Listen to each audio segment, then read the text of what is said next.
Good evening, everyone, and welcome to the FPL Lock-In. Of course, the stream where every single Saturday of the season we will be here to react to what has gone on in FPL thus far today.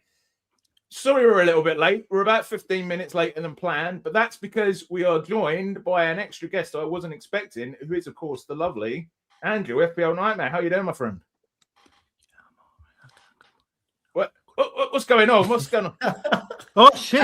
Sorry, I forgot it was you. I forgot it wasn't the FPL Nightmare channel, and guests can actually be heard on your channel. and then I swore inside the first 30 seconds. What a disaster! It's come on, ladies. No. Bro, he had one job. He had one job. I tried to make a joke, and it's all gone wrong. He's come on for some lessons from the landlord and had a live stream, Andrew. That's right. Isn't it? You won't get demonetized for that. It's just a Scottish sit down. Yeah, it's I'm all right. I'm not so bad, I suppose. Everyone keeps asking me how I'm doing, and it's I'm fine. I'm still here.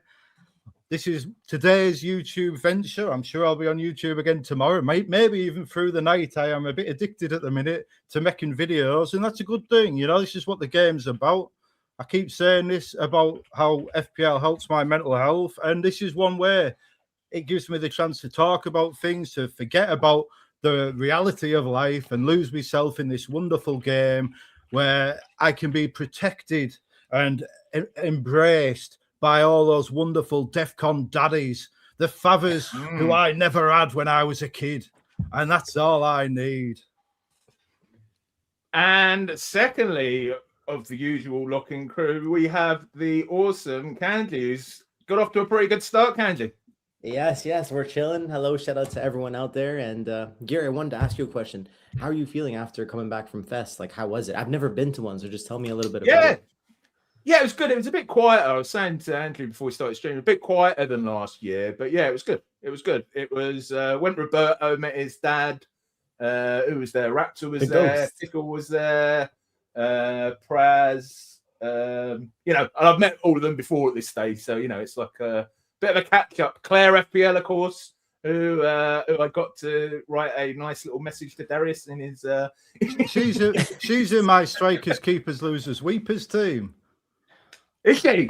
Yeah, she is. She keeps the group chat active. Lots of conversation. It's lovely. Yeah, she's the best. Yeah, we love her. So yeah, good day. Just obviously I had to leave at 5 o'clock to get back and join you, lovely people. But I saw your picture with Marcello and Roberto. It was really nice.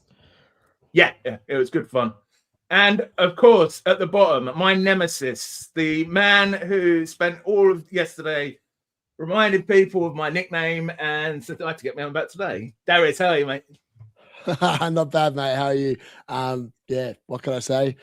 Man United, did I not call that Hull would beat us? And I was spot on the money. The only thing I was not spot on about was the scoreline. It was 2-0 instead of 1-0.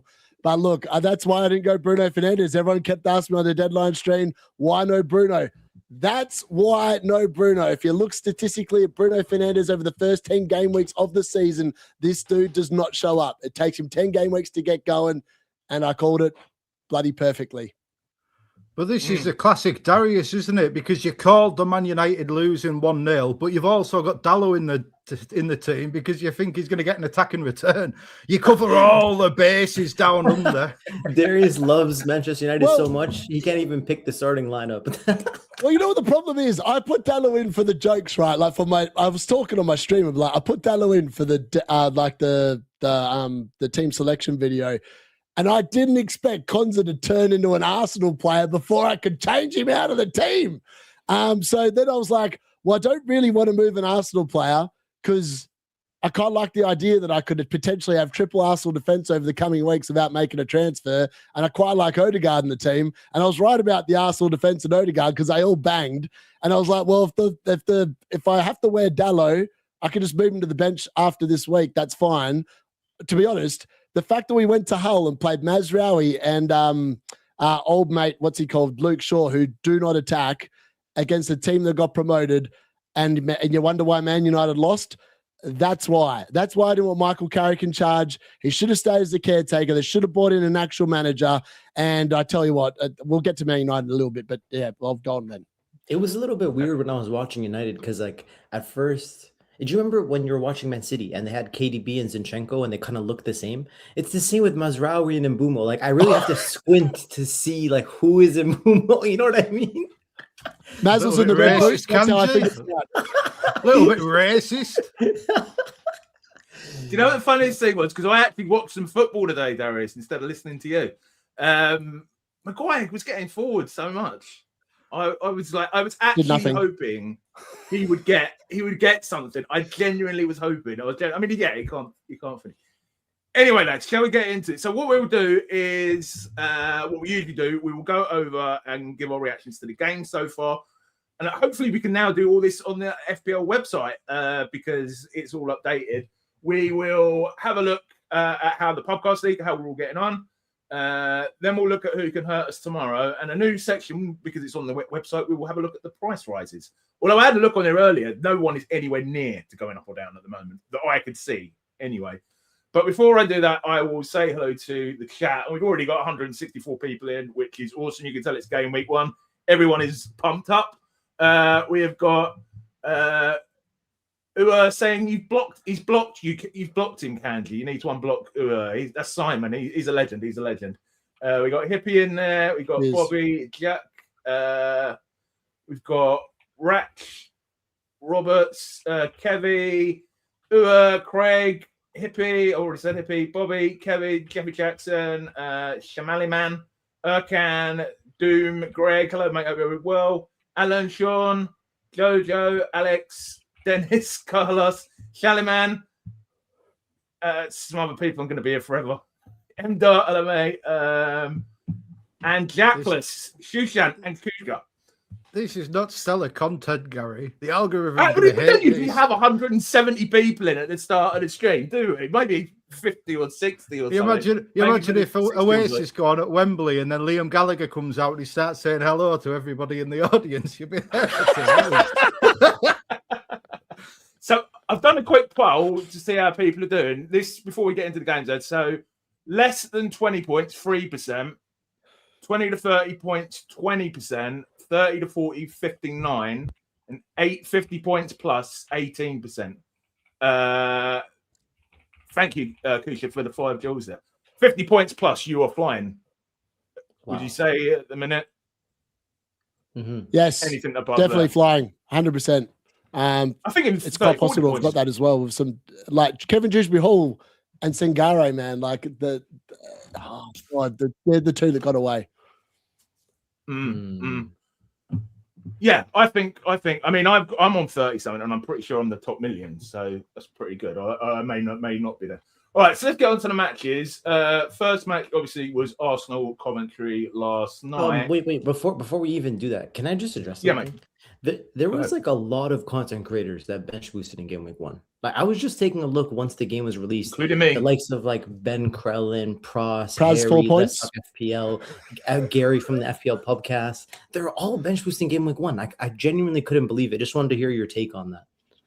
They won't do it again next season. I can tell you that much because they've all stunk it up. Bar Gary. Gary's actually done all right with the players he's got. He's actually hit 10 points. The majority of them hit like 5 or 6. I think they're like, really? Oh my God, why did I do that? The algorithms lied to me. I've lost the plot. That's what they're saying right now.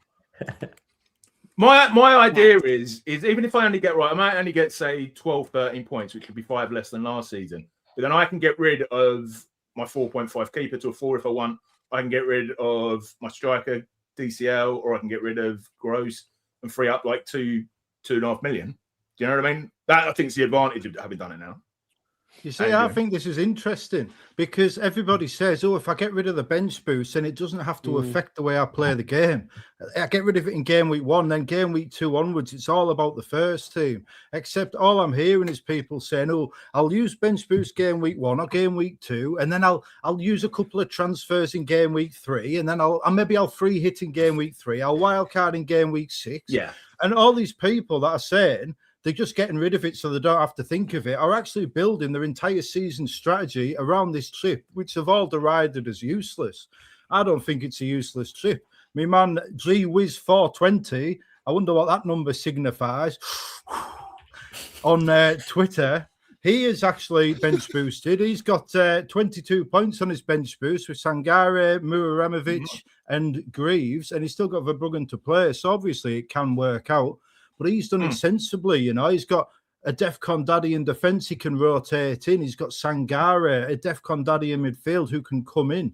You know, he's got I assume he's got, I'm only seeing his bench, but I assume he's got Kinski as his other keeper. So he's got that rotation.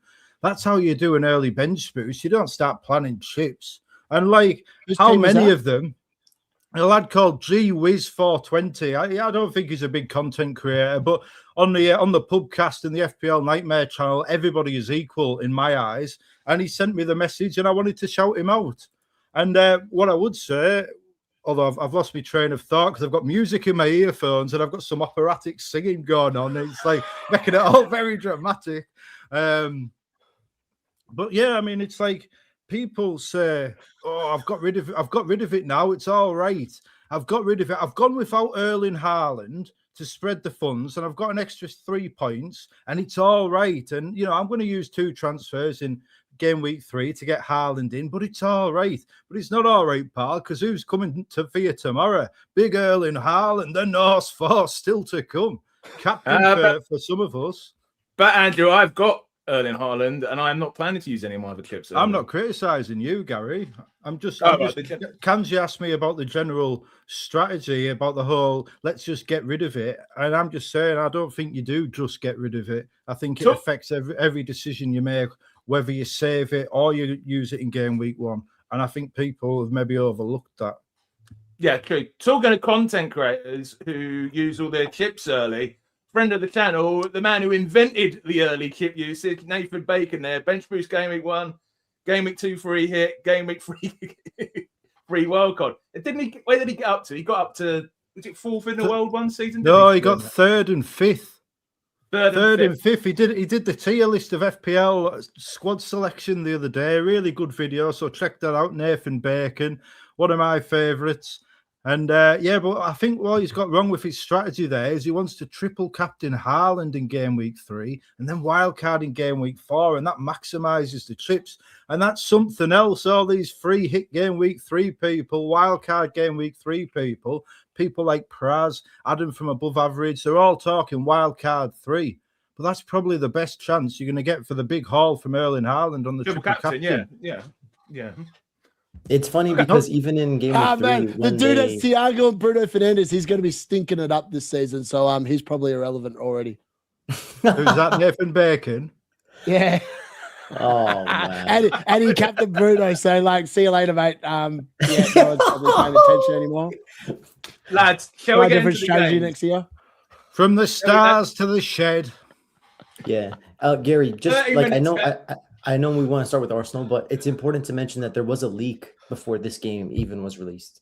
It was Team News and Ticks on Twitter. You may have been at Fest at the time, but he came out with something 10 minutes before the deadline. He was like, "Hey, I have news. I'm going to release it 2 minutes before the deadline." And he released that it was like Kai Havertz. We expected, wasn't it? Right, but then he released that Saka, Havertz, and Rice were all going to start, I think. And then once he released that, I'm sure there were definitely like Arsenal fans that were out there that switched their team and put Bukayo Saka in there. Imagine someone put Saka in and captained him over Bruno. You would have been so happy. Maybe there's one person out there.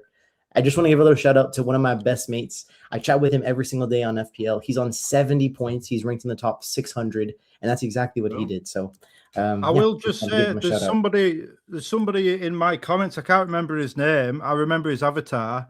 And he, for the last week, has been like, I'm going to take a chance on Saka. I'm going to take a chance. I'm like, it's a risk. But if you're feeling it, then go for it. And he kept Saka and he captained him and he got the big haul from it. And I'm buzzing for him. Like, it's crazy because Saka, if you have Saka, you're either a casual or you're a super engaged manager. Like, it's one of the two, you know? Right.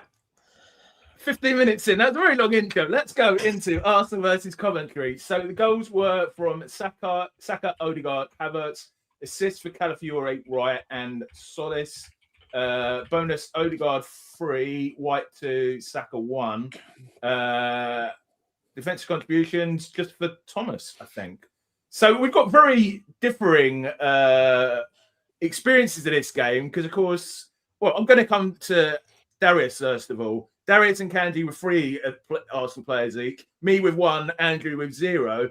But Darius, you called very right here. Odegaard, I was taking the mickey out of you a bit in your deadline stream. Great start to the game week for you. Yeah, well, it comes down to what Trout and I remember when Trout and Nightman and Trout was going on about Odegaard not being a good pick, and I was like, have you seen the stats? Like, people forget that the last 2 seasons he was injured. Prior to being injured, this dude actually cooked points at a regular rate of knots, and to the point where you actually went up to 8.5 million. He's not a bad player. I think people forget that. If you look at his stats prior to the last 2 injury-led seasons, in 2022-23, he got 15 goals, 8 assists. Then he got 8 goals, 11 assists. So that's over 19, 20-odd attacking returns per season.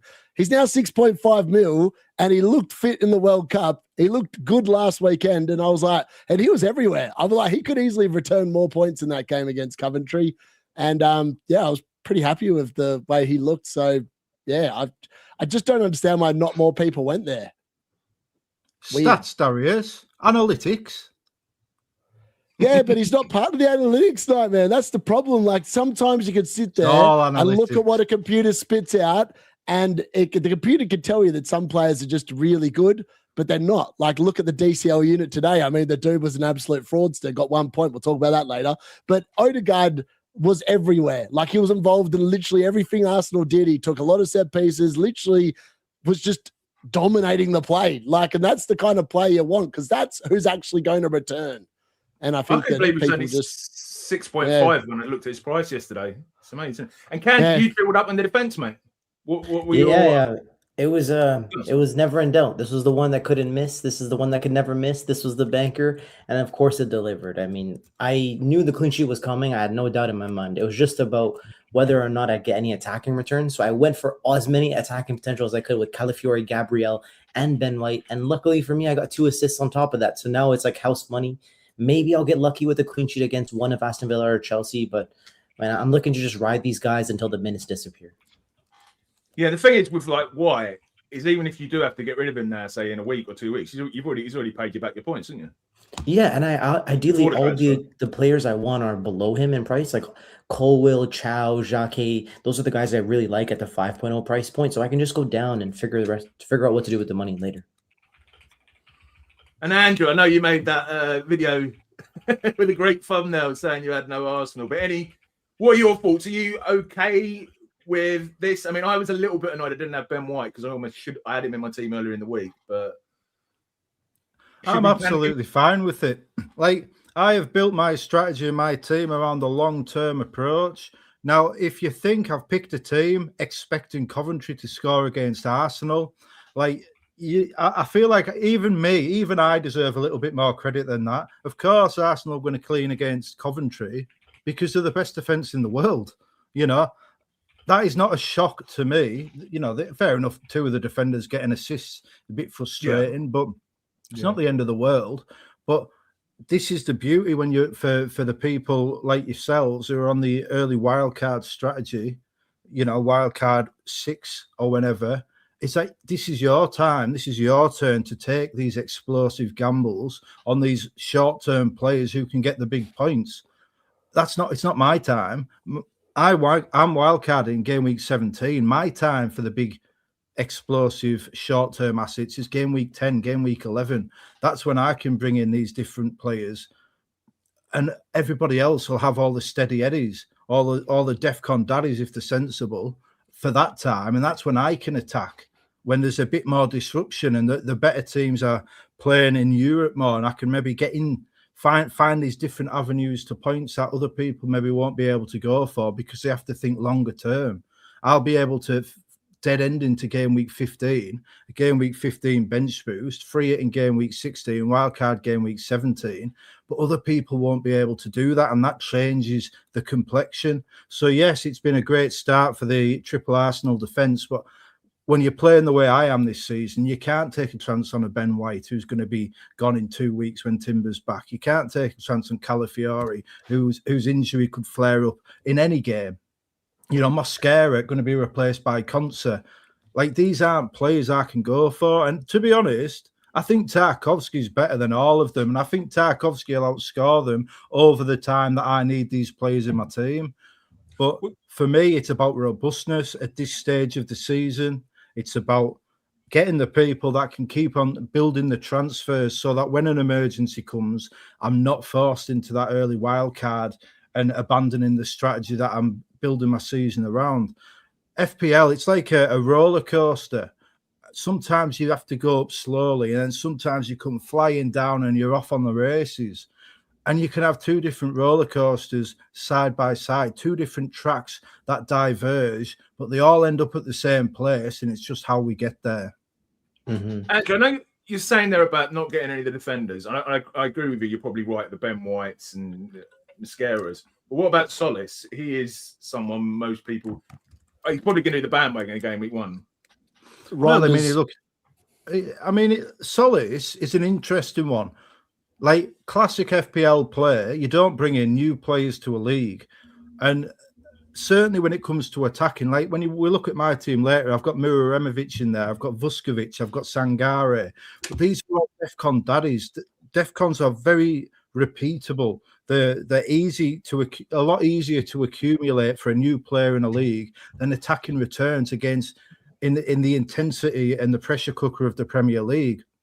Now, Zolis has done really well against a championship team. No disrespect to Coventry, they're a championship team. You would be disappointed if he didn't. But he's got an assist. Muraremovic cost 1.5 million cheaper, and he's got me the same amount of points. So I'm not overly worried. If Zolis is a great pick, we'll see against Aston Villa, and we'll see against Chelsea. Yeah, and then that's the other thing. Can bring him in like game week 4. Maybe he'll cost 7.1 million, but if he's a great pick at 6.5 million, he's a great pick at 7.1 million. But maybe I don't want him. Maybe I want Anton Stack, who has already done it in the Premier League, who has the DEFCONs, who has the set pieces. Maybe I want Dominic Zoboszlai. Maybe I want somebody different. This is what this period's about. Getting to game week 6 with ideally 5, at least 4 free transfers, and then reassessing during that big international break and seeing where I go from game week 6 to game week 15. Yeah, I mean, the thing is with Arsenal on the left wing, they have like Martinelli, they had Trossard left. Martinelli, I think, is still there at the club. Then they have this new guy, Solis, that's come in. How do you pronounce it? Solis. Like, Solis. Just like the James Bond film. Just look at all the FPL teams. So what I think is, like, right now he's the perfect wait and watch. You wait until the transfer window was closed. They're looking to bring in Yildiz. I saw a rumor, a report from, I think it was Ben Jacobs. It's like £100 million bid potentially. So obviously it's Arsenal. They want to try to compete for like all the trophies. They're going to have lots of depth in every position, but right now there's none. So that you're on Solis at the right time. Just take advantage. But as someone that doesn't own him, I'm going to have to wait until the transfer window is closed, and then I'll consider him later. What I would say, if I just quickly intervene and then I'll go quiet for a few minutes and let other people talk. What I will say is, if you're someone that chases team value, you want to be bringing in Solis this week because he's going to rise probably twice by game week 2's deadline. So if you're looking for that bandwagon to build your team value, it's probably Solis. Yeah. And wait, before you move to the next one, just a quick note. Just from an eye test perspective, when I was watching Arsenal, there's something so beautiful when you're watching Odegaard, Saka, and White on the right-hand side. They just really know how to link up together. Like, it was such a vintage performance from Ben White. They're like Salah and Trent light, but they're obviously, like, Salah is way better than Saka and Trent is much better than Ben White, but they have that sort of dynamic and chemistry. It's really nice to watch. And on the left-hand side, Calafiori and Solis looked really well. Like, they were playing very well together. The chemistry felt like they played together for years. So, look, I honestly, after watching this performance, I know it's Coventry, but I still expect them to win the league again. Okay, let's move on to Hull City 2, Man United 0. When I got to Fest, the atmosphere was great. Everyone was in a good mood. And, of course, about, half of them of Captain Bruno, half of them have got double Man United defence, and as soon as Hull scored their first goal, it was just the sense of gloom over the room. So goals by anyone heard of that one? Adegi? How do you struggle with such simple names? Just call him AJ. AJ. It doesn't look like AJ. I'm learning. It's early in the season. Is it not just Ajayi? Ajayi. Let's go for AJ. And the assist, Gary, the assist comes from Slater. Slater, yes. Oh, thank you so much there for the 1,000 kills from Slater. PRDRE. That's a coincidence, isn't it? And McBurney, the muck maligned McBurney, and then bonus for Lakis, AJ, and Mendy, and defensive contributions from Egan, 21. Mendy, I'm not sure if this guy is a midfielder or a defender. Any ideas, lads? Below me? I don't know, but if you had FPL team up, it actually tells you which is the right one. Shout out Peter from FPL team for the wonderful team graphics, which are far better than the FPL website. So I've got to bring in Darius. He's unusually quiet today for his Man United rant. You did say no Bruno, didn't you, Darius? You did say I did. Bruno. Is it Salah all over again? The only thing that I wish is that Konza hadn't been turned into an Arsenal player, because I wouldn't have owned Diego Dallo if that had not happened prior to the deadline stream. Like, that was so annoying, because I was like, I knew the risks. I put it in there more for a joke than anything else, because I didn't really intend on actually having Dallo. But then, like, when Konza had turned to an Arsenal player, I was like, all right, so the payoff is I've got this problem this big fat problem that is Diego Dallo, but I've got triple Arsenal defense potentially from as early as next week and Odegaard, and I can't justify selling any of them. So, like, I'm stuck. I either take one of them out and I have to rejig the entire team, or I just roll them. And I was like, you know what? If Dallo sucks, he sucks. But also, in my same line of thinking, I was like, if Man United keep a clean sheet, I'm covered, because I thought that he would start. He didn't start. But I can tell you what, after today's performance, there's no way he's starting on the bench next week, because that defense was turgid. I mean, Mazraoui just can't. He's no good going forward. Luke Shaw is about as hopeless as taking out your blind dog to the park and expecting it to walk in a straight line and it banging its head on the fence. That's how good he is going forward. And then you look, I mean, people sit there, like, so many pundits have predicted Man United to finish in the top 5. And I come back, we've lost our second best player from last season in Casemiro. We've bought the Chelsea reserve player that couldn't get in the team. We bought Tielemans, who Villa are obviously very happy to see. I reckon Villa rung up Man United and said, by the way, you can buy Tielemans for 30 mil. Any danger? Because it feels like Villa are just selling everyone. And I don't understand the Tielemans move. He's 29 years old. How good is he going to be? Like, he's probably got 2 good seasons left in him. Like, Man United are like, we're owned by a bunch of Muppets. We're run by a bunch of Muppets. They might as well be dressed as Andre Onana in disguise with a bunch of bloody clown makeup on and red hair, because they've got no clue. Like, we clearly need a left back. We clearly need a right back. We clearly need a centre back. We clearly need an actual decent midfielder that knows how to play the game.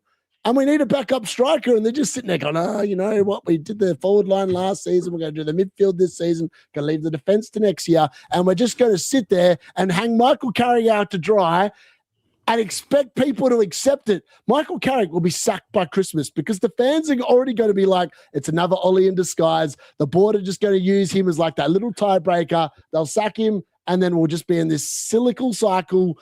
We're on the hamster wheel and we just keep going around and around and around and around. And Man United are going to be crap this season. And I tell you what, after the Ipswich game, sell your assets. Yeah, that's what I was going to say. We can't sell them, can we, Andrew? The important thing is, Darius, that you haven't overreacted to one result. It's Hull. It's Hull. Imagine how many teams are going to lose to Hull this season. It's not going to be many, but we lost to them. It's disgraceful. It's actually it's just pathetic. The only good thing about it is that maybe they might spend some money and buy some players. That is the only benefit about the result today. That's it. There's no other benefit. That's the Man United you're going to see week in, week out. We can't play more than one game a week, and we're about to play 3 games a week after next weekend. We are unbelievably cooked. If we finish in the top 8, I'll be absolutely shocked. And you can thank me later when they suck. And I do think... Go on, Kanji. The thing is, a lot of people wanted to build a structure that has Bruno Fernandes and Erling Haaland, and they've dropped Gabriel within their FPL teams. But Gary and I, in our first podcast that we made, we actually noticed that Gabriel was basically on point, if not better, in terms of points per match, per start, than Bruno. Yep. So we all knew last year, and the game has basically stayed the same, essentially, right? So last year, in Bruno's best ever season, where he's overperformed all his XA, and Gabriel's still better than the guy. And of course, we all need Bruno for captaincy, so we're cutting Gabriel. But this was like the major reason was because we wanted to back United defense. We were like, oh, we'll go to Maguire. Oh, we'll go to Shaw. We'll go to this layman's guy. But guess what? Now you got to hold that. And now you got to bring Gabriel in later on. Listen to the expert, baby. I've been telling you all season, Man United can't defend, and we can't. It was so evident today. I was like, I can't believe so many people just didn't listen. Like, we do not keep clean sheets. Like, Ipswich will come to Old Trafford next week and take the lead. I'm telling you, then there'll be a response. Like, straight out the gate, I'm benching Dallo next week, regardless. Like, that's just what I'm going to do. Darius, can I ask Andrew and Kanji a question? Well, before you Fernandes next week, will you be a captain in Fernandes next week? You completely put off after this. Me? Yeah. Are you asking me? Yeah. Well, we'll see. We'll see. I mean, that's the plan. There's nothing more to see, though. You know what I mean? Good luck. I do want to discuss that a little bit, but what I would say is I think you do need to calm down a little bit. Like, you know, these plucky underdog teams do well at home, and Man United are at home next week. They've got a chance. They might get the upset. I'm not saying they're not going to win. I'm just saying they're going to concede next week. They will concede next week against Ipswich, 100%. Maybe, but you might as well play Dallo. He's going to start now, isn't he? If Mazraoui was so bad, no reason to panic. It's only one result. You know, not every defence is going to be capable of handling the mighty Ollie McBurney. This is what you've got to... It's a lack of respect that Man United have maybe shown Ollie McBurney. This man has been over Europe. This man knows how to play the game. He started at Man United. Maybe it's the wake-up call that Man United need, like you said, about the transfer market. But maybe they're just still getting up to full fitness, and Hull are more prepared for the sort of fight that they need to bring into the division. And, you know, early season, the first few weeks, is always the odd upset. And maybe Man United can get it next week. You just don't know. I think you'll still end up challenging for the Conference League. I wouldn't worry. You might just miss out. I hope we don't get Conference League, man. I don't like waking up midweek. I'd rather we just be crap, and then I can live with it for another season. On like the captaincy debate for next week, that is going to be a classic decision. All the review managers are going to be on Bruno Fernandes. They won't even second guess it. But let's assume. By the way, Crystal Palace are asked, Kanji. You see Crystal Palace tonight? They were crap. I mean, yeah, as we're going into the game, like Everton just smoked them. Like I really want Haaland to score, and I'm going to captain Haaland again against Palace too. Sorry, keep going. I want to just ask Darius, because I didn't watch the Man United match, because I'm making a point of not watching games that are going to, like, I don't have, like, for me to watch Man United, I know everyone's got the defence, everyone's got Umbumo, people are captaining Fernandes, so it was not going to be a good outcome for me. I didn't captain Fernandes, so it was not going to be. No, I didn't. So it's not going to. I think I know my own team. I swear I looked at your team before and you captained him. Well, we'll see in a minute, won't we, Darius? I think you've been on that them party poppers a bit too much again. But the what I wanted to ask is, I didn't watch the game because I don't want the bad outcomes to be. I don't want to be watching them in slow motion. I'd rather just get all the bad news at the end. It was the same with Arsenal last night.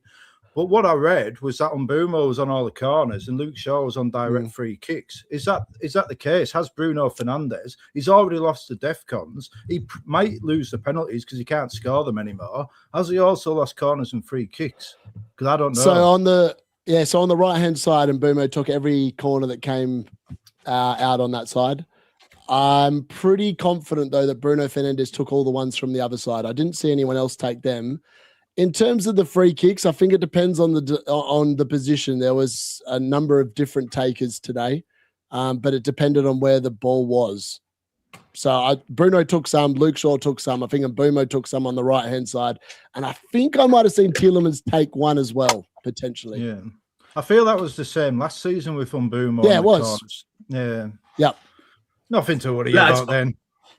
I want to push through onto the Everton game. Yeah. Sorry, I know. I just want to put like 10 seconds in, just for an XGI perspective. Bruno had 0.33 XGI, and Mbumo had 0.75 XGI. So you're paying less and you're getting more. But once again, we'll probably end up with a penalty next game, and that'll pull all the Bruno captainers out of the mud.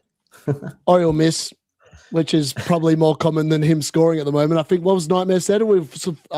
He's missed 4 of the last 7 or 4 of the last 9? 4 of the last 7. There you go. I mean, it's a 50% chance he misses. Okay. All right. So I've stopped that poll. We've got other people watching 30 to 40 points, 54%, 20 to 30, 20%, 50 plus 20%, less than 23%. Yeah, I think anyone above 30 points, you're doing well. 50 points, you're doing amazingly. 20 to 30, there's still a lot of games to play. So I've done another poll. We'll be captaining Bruno next week. At the minute, we've got yes 27, no 37, hell no 22%, and not sure yet 13%. I'll let that run for a little while. All right, let's move on to the Everton game, which was probably the best game for me, at least, with Enjoy. 2-0, Gooseby Hall and Barry scoring. And I have to say, unlucky to Claire FPL, who had Barry second on her bench. She was showing me at first. She was like, why, Gary? Why? Assist for Enjoy and Armstrong. And then a bonus, Gooseby Hall 3, Barry 2, Enjoy 1. And defensive contributions to Armstrong and Die Roll. Is that a defender? I don't think it is. Maybe it is. And then no, he's a midfielder. Okay, so you want to know. Richards, Warburton, and Kamada with defensive contributions for Crystal Palace. Did you realize? I didn't know. Apparently, Fergie from Hub was telling me that Sar's gone on strike or something. That completely passed me by, and that's why he wasn't in the squad. I didn't. Was that out before the deadline? I read it. No, but I already agreed. He's agreed personal terms with Galatasaray, so that's why. So he's off. Oh, okay. Yeah, lads, I don't know. Yo, the fact that Galatasaray would sign Sar over Salah is just insane to me. But keep going. Did either of you see this one? I mean, enjoy it, Kanji. Come on, mate. Is he just what? I saw Darius on his stream yesterday. Enjoy. Someone said in his chat, put me off Enjoy, and he went, Enjoy is shit. Enjoy is just a review pick. Enjoy is rubbish. This is what we have, isn't it, Kanji? Well, we got to hold our horses because there's going to be a lot of controversy in this one. Njai had a nice cross that goes to Barry, and what he ends up doing is he heads it, but it goes off the back of the defender and it goes in. But the shot itself, it's coming from so close range, it's very hard to tell if the shot is actually on target or not. So it wouldn't surprise me if they looked over it with a fine-tooth comb, whether it was today or tomorrow, and they took the assist off. So I'm not celebrating those points. And on top of that, he's on 12 DEFCONs as well. So in the update, Tom Hadley could easily just be like, oh, he lost a recovery. And boom, you lose both the assist and the DEFCON. So I am not celebrating for 1 second. Yeah, I tell you what, when I was watching I watched that game, and I'm telling you, there's an angle of that shot from Barry. There is no way that's on target. Like it's factually going at least a meter or two wide. I'll be shocked if they actually don't take that as an own goal because it was clearly an own goal. Andrew, I assume you were quite excited because your man, what's his name, Garner, came on with about 9 minutes to go, didn't he? I was glad to see Garner get his match fitness up for when he's brought into my team around game week 6 time. He is on the shortlist. Him and Anton Stack, who I'm sure we'll get to shortly. But also, of course, Big Taco with the clean sheet to start the season. Mm-hmm. Didn't get the DEFCONs, though. Did not get the DEFCONs, but he got the clean sheet, which I wasn't expecting.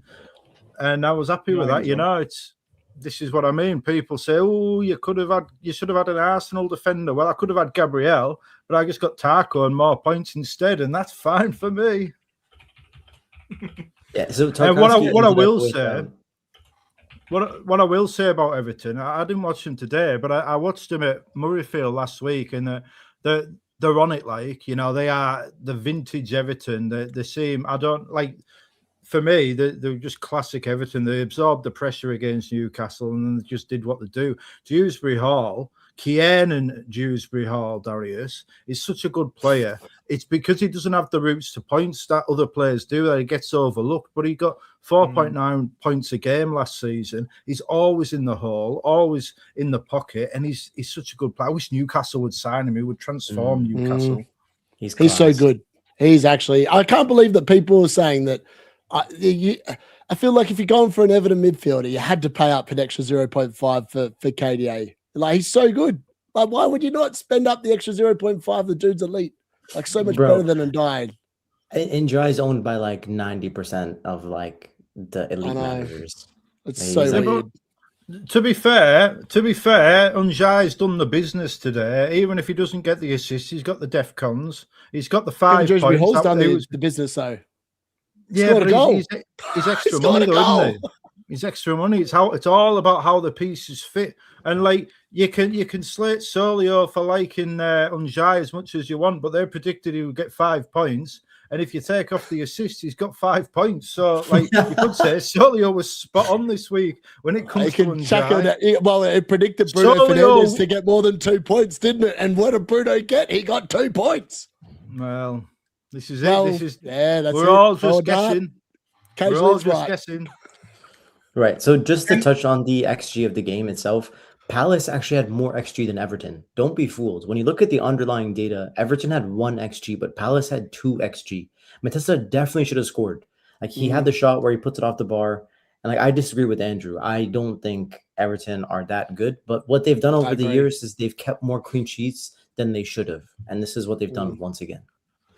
Well, when I say Everton are good, I just mean that they're good at what they do. Like, when it comes to playing that style, they know who they are.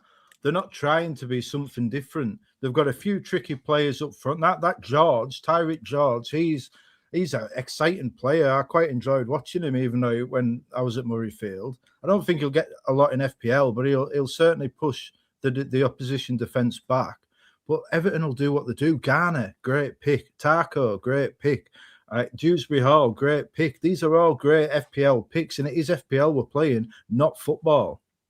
Right, but if you played this game like 10 times, and let's just assume Palace create 2 XG in every single of those games, because that's what they've done today, you would back Everton to keep a clean sheet in 1 of the games, maybe 2.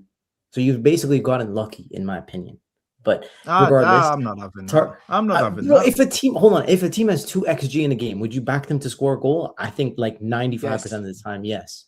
So then XG is a controversial statistic. I am going to interrupt you. I'm trying not to interrupt you, but I'm going to interrupt here because you could take 50 shots that were 0.4 XG or 0.202 XG, and then that would class as 1 XG. And it doesn't mean that they're going to. Not all XG accumulation is the same.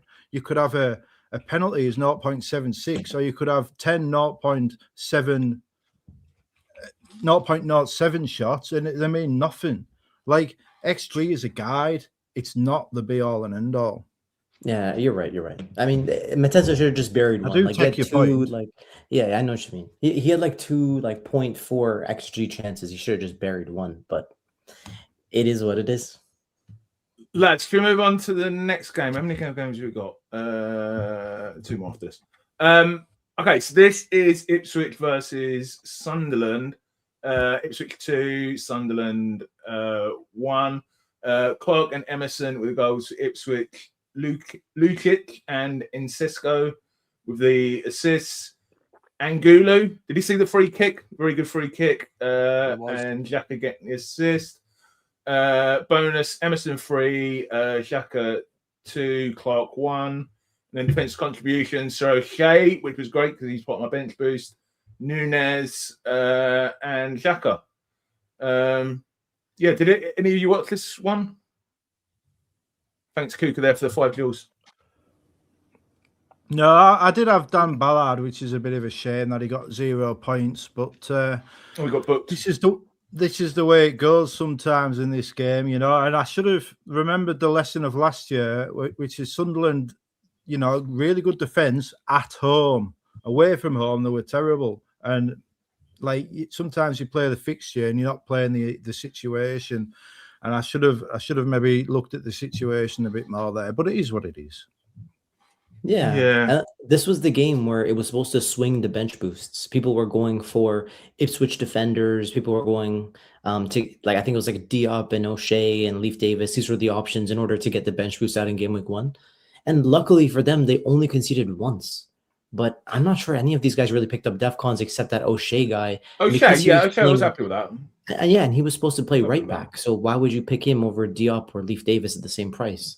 So I think most engaged would have. I would have picked O'Shea. Oh, really? Yeah, he's nailed, didn't he? He's a club captain, and you know he plays both positions. And like I've had him 2 years ago, and he did just fine for me. I enjoyed him. Like you're not going to play him most weeks, but I will just say quick shout out to Andy North, FPL mode, who bench boosted with triple Sunderland and triple Man United. So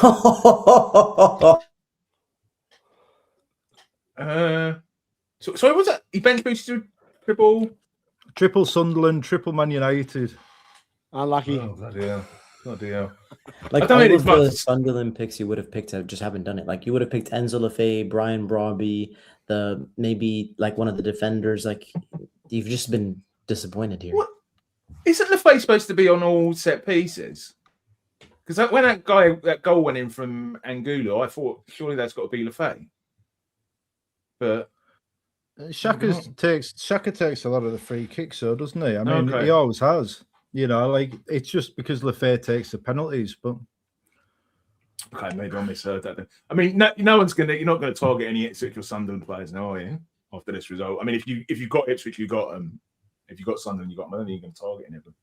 That's the heartbreak. The heartbreak. I was sitting so pretty, lads, top of the PubCast host mini league. With, I think, I may have read this wrong, Neco Williams. I believe he was on for 9 points at the time until that man, Trigger's boy, Stack fires in that free kick. So 1-0 to Leeds. Stack scoring, brilliant free kick. Bonus Stack to Bijou to Justin to and Trafford to sharing the twos there. Defcons for Murillo and Stack and Justin, Bijou and Ampel's in midfield, wouldn't he? So he wouldn't have got them. What do you take from this one, lads? And DCL. Let's start with DCL. He's quite highly owned. Yellow card. What did you think of him, Derek? I'll come to you, mate. You used to be a big DCL fan, but you've changed. You've changed. I've never been a DCL fan. I've just enjoyed taking the piss out of people that have owned him and him as an asset. And I look at the PubCast mini league, and there's 6 idiots that own him and 1 that doesn't. That's all I'll say. I'm not so like I don't know what his XG was today, but he looked pretty invisible outside of the yellow card. But legit, I come back to sometimes. This is what's wrong with people that use analytics. Like they sit there, they look at it and go, oh, he's the best value for money because like the stats are telling me he's good. What they don't look like is that the historical data, and the historical data says that DCL unit had a weird season last season because that is not the normal season for the DCL unit. Normally, he's crap. Normally, he's injured. Normally, he misses a boatload of chances. And normally, he's shit. And guess what? He was back to being shit. Not a surprise, really, is it? 0.13 was his XGI combined. What a fraud. Not great. What a fraud. They didn't really create many chances in the game. Like in the game itself, there was 1.1 XG. It was 0.6 for Forest and 0.5 for Leeds. Like there's just nothing in this game. Like it was just best to have 2 defenders and let them play against each other.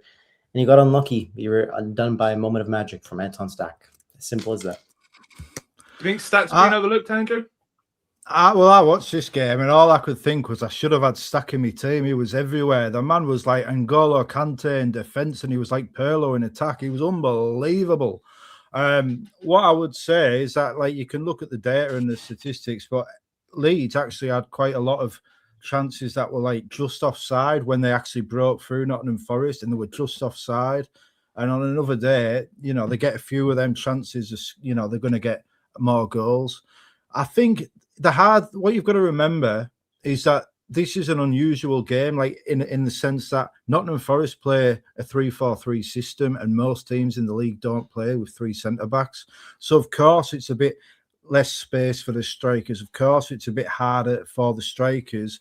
Away from home at Nottingham Forest on the opening day, we've seen what happens when these northern teams go away from home on the opening day. Most of them get hammered by Hull 2-0. But Leeds have got the result. They weathered the storm.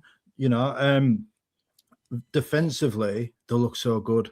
Like the real value of these Leeds picks is going to come in about 3 or 4 weeks when the European campaigns start, because that Leeds team, it knows its system.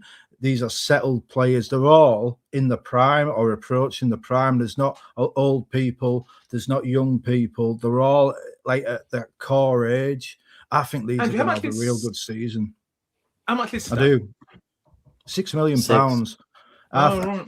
I'm going to stick my neck on the line and say I think Leeds are going to qualify for Europe this season. I think I back them. Nah. Darius, I don't know if you've got more chance in Newcastle. More chance in Newcastle. I think Newcastle could qualify for Europe as well. I do. I think Newcastle could get relegated as well. I think we're going to go one extreme or the other, and I don't know which one it is. And I'm looking forward to finding out tomorrow in chapter 1. Yeah, I just think that I look at the Leeds team and I'm like going, like people getting a bit obsessed when your main forward is DCL unit, you got no one else backing you up. You ain't making Europe. Like I'm just going to call that out for what it is. There's no way that team makes Europe without another forward. Well, they've got. Oh, sorry. Go ahead. No, you can, G. Well, they've got Harry Bloody Wilson in the team. He had a goal, but it was offside today. I do think he'll make a big impact on that team. Also, defensively, a lot of people have targeted Morhamovic or something. How do you pronounce the name, Andrew? Muramovic. Whatever, bro. Let's get this long name. Starts with an M. I really like the guy. His name's Jakob Biel. He averages over 10 DEFCONs last year, and today he averaged 12 again. I wish there was like a price difference. I wish he was at 4.5, but he's still at 5, just like the other guys. Also, Rodon played once again today, and he's 4.5. He didn't DEFCON. Obviously, he gets the clean sheet point. But if he maintains his spot in the 11, I think there is potentially one of the best value 4.5 defenders in the game. Kanji, can I ask you something, mate? Do you reckon we should panic? As I don't know if you own him, but I own Neco Williams, and it's quite a bit of Nottingham Forest defensive ownership. Is there any need to panic after this? No chance. I'm a big fan of Glasner, and as Andrew said, like over the season, these teams that aren't in Europe, you're going to see more quality coming from them. It's not like they got smashed 3-0 like United. Like if I had United assets, I'd be panicking. But Forest assets, like I give them the benefit of the doubt. I think it applies for Forest as well. They're not going to play against a 3-4-3 system like Leeds every week. Most teams don't play this system, and most teams don't have a lot of experience playing against a system like that.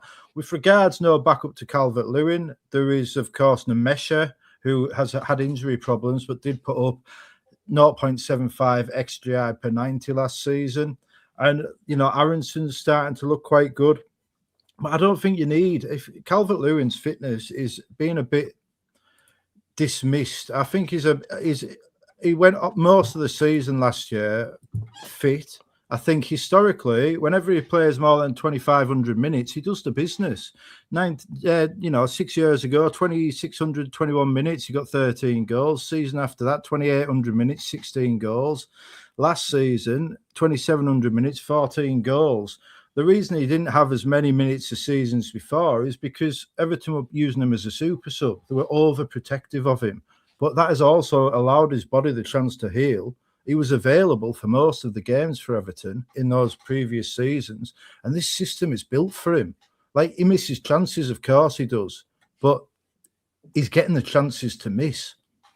Will Leeds sign a striker? I don't know. They probably should. I think Darius has got a very good point there, but I do fancy them for Europe. Okay, let's move on to the final game, which made Andrew very happy, I'm sure. Brentford 3, Spurs 0. Goals from Lewis Potter, Coyote, and Janelt. Assists from Sangara. Yep.